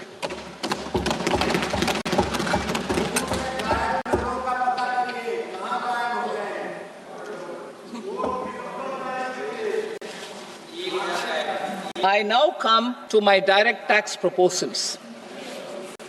In Part A, I have briefly underlined taxation reforms as one of key reforms to realize our vision of Vikasit Bharat. In respect of criminal law, our government had earlier ushered in Bharatiya Nyaya Sanhita, replacing Bharatiya Danda Sanhita. I am happy to inform this august House and the country that for new income tax bill will carry forward the same spirit of Nyaya in its drafting as well. The new bill will be clear and direct in text, with close to half of the present law in terms of both chapters and words. It will be simple to understand for taxpayers and tax administrators, leading to tax certainty and reduced litigation. Reforms, however, are not a destination. They are means to achieve good governance for our people and economy. Providing good governance primarily involves being responsive. The Tirukkural captures this in verse 542, which reads, "Vaanokki vaazhum ulallam, mannavan kol nokki vaazhum kudi," meaning, just as the living beings live expecting rains, citizens live expecting good governance. Our government is committed to keeping an ear to the ground and a finger on the pulse and responding while balancing our national building efforts.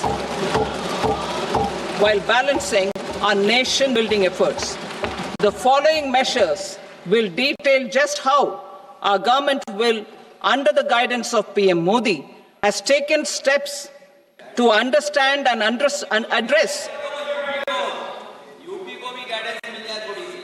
I repeat that sentence, sir.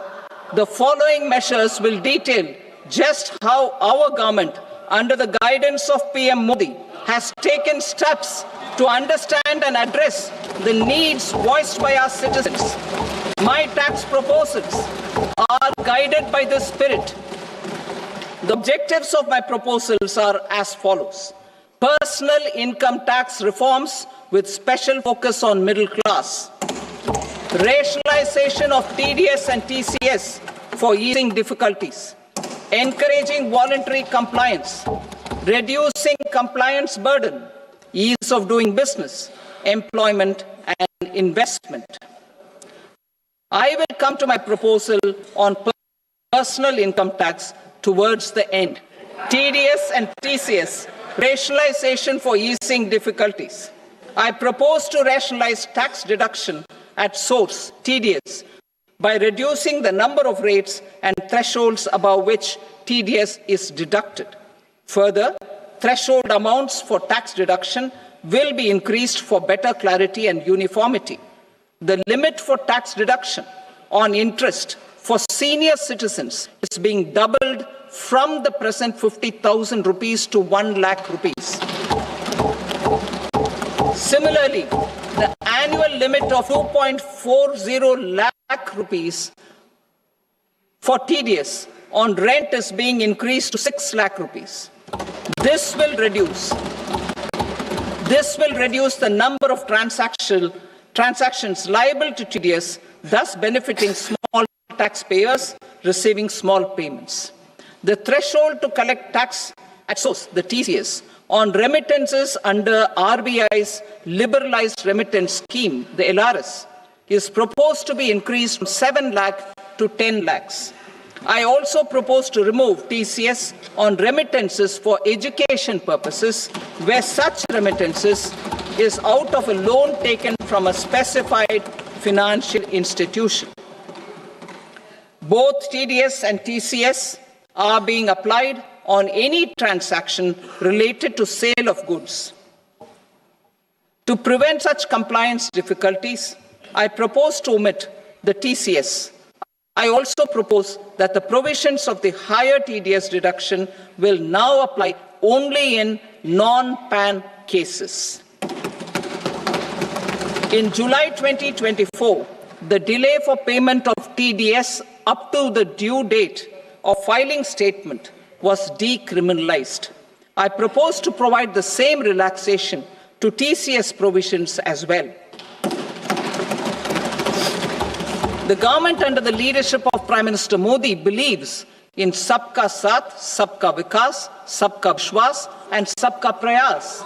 In line with this, we brought in updated return facility in 2022 for voluntary compliance by taxpayers who had omitted to report their correct income. Our trust in taxpayers was proved right. Nearly 90 lakh taxpayers voluntarily updated their incomes by paying additional tax. Taking this trust further, I now propose to extend the time limit to file updated returns for any assessment year from the current limit of 2 years to 4 years. I propose to reduce the compliance burden for small charitable trusts and institutions by increasing their period of registration from 5 years to 10 years. It is also proposed that disproportionate consequences do not arise for minor defaults such as incomplete applications filed by charitable entities. Presently, taxpayers can claim the annual value of self-occupied properties as nil only on the fulfillment of certain conditions. Considering the difficulties faced by taxpayers, it is proposed to allow the benefit of 2 such self-occupied properties without any condition. To streamline the process of transfer pricing and to provide an alternative to yearly examination, I propose to introduce a scheme for determining arm's length price of international transaction for a block period of 3 years. This will be in line with global best practices. With a view to reduce litigation and provide certainty in international taxation, the scope of safe harbor rules is being expanded. A number of senior and very senior citizens have very old national savings schemes accounts. As interest is no longer payable on such accounts, I propose to exempt withdrawals made from NSS by individuals on or after 29th August 2024. I am also proposing to allow similar treatment to NPS Vatsalya accounts as is available to normal NPS accounts subject to overall limits. In my speech in July 2024, I had promised that all processes, including giving effect to appellate orders, shall be digitalized and made paperless over the next 2 years. So I'm happy to announce that digitalization is being made operational now. In July 2024, we brought in the Vivad Se Vishwas scheme to resolve income tax disputes pending in appeal. The scheme has received a great response, with nearly 33,000 taxpayers having availed of the scheme to settle their disputes. I have a few proposals to promote investment and employment. It is proposed to provide a presumptive taxation regime for non-residents who provide services to a resident company that is establishing or operating an electronics manufacturing facility. I further propose to introduce a safe harbor for tax certainty for non-residents who store components for supply to specified electronics manufacturing units. Presently, the tonnage tax scheme is available only to sea-going ships. The benefits of existing tonnage tax scheme are proposed to be extended to inland vessels registered under the Indian Vessels Act 2021 to promote inland water transport in the country. Except for incorporation of startups, we continue to support the Indian startup ecosystem. I propose to extend the period of incorporation by 5 years to allow the benefit available to startups which are incorporated before 1/4/2030. In order to attract and promote additional activities in the IFSC, I am inter alia proposing specific benefits to ship leasing units, insurance offices, and treasury centers of global companies which are set up in IFSC. Further, to claim benefits, the cut-off date for commencement in IFSC has also been extended by 5 years to 31/3/2030.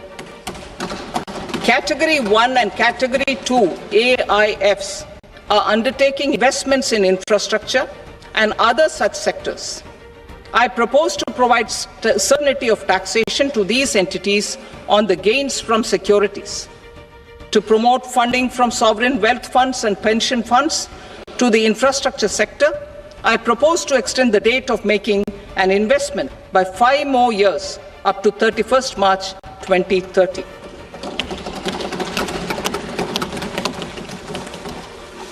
Personal income tax reforms with special focus on middle class. Democracy, demography, and demand are the key support pillars in our journey towards Vikasit Bharat. The middle class provides strength for India's growth. This government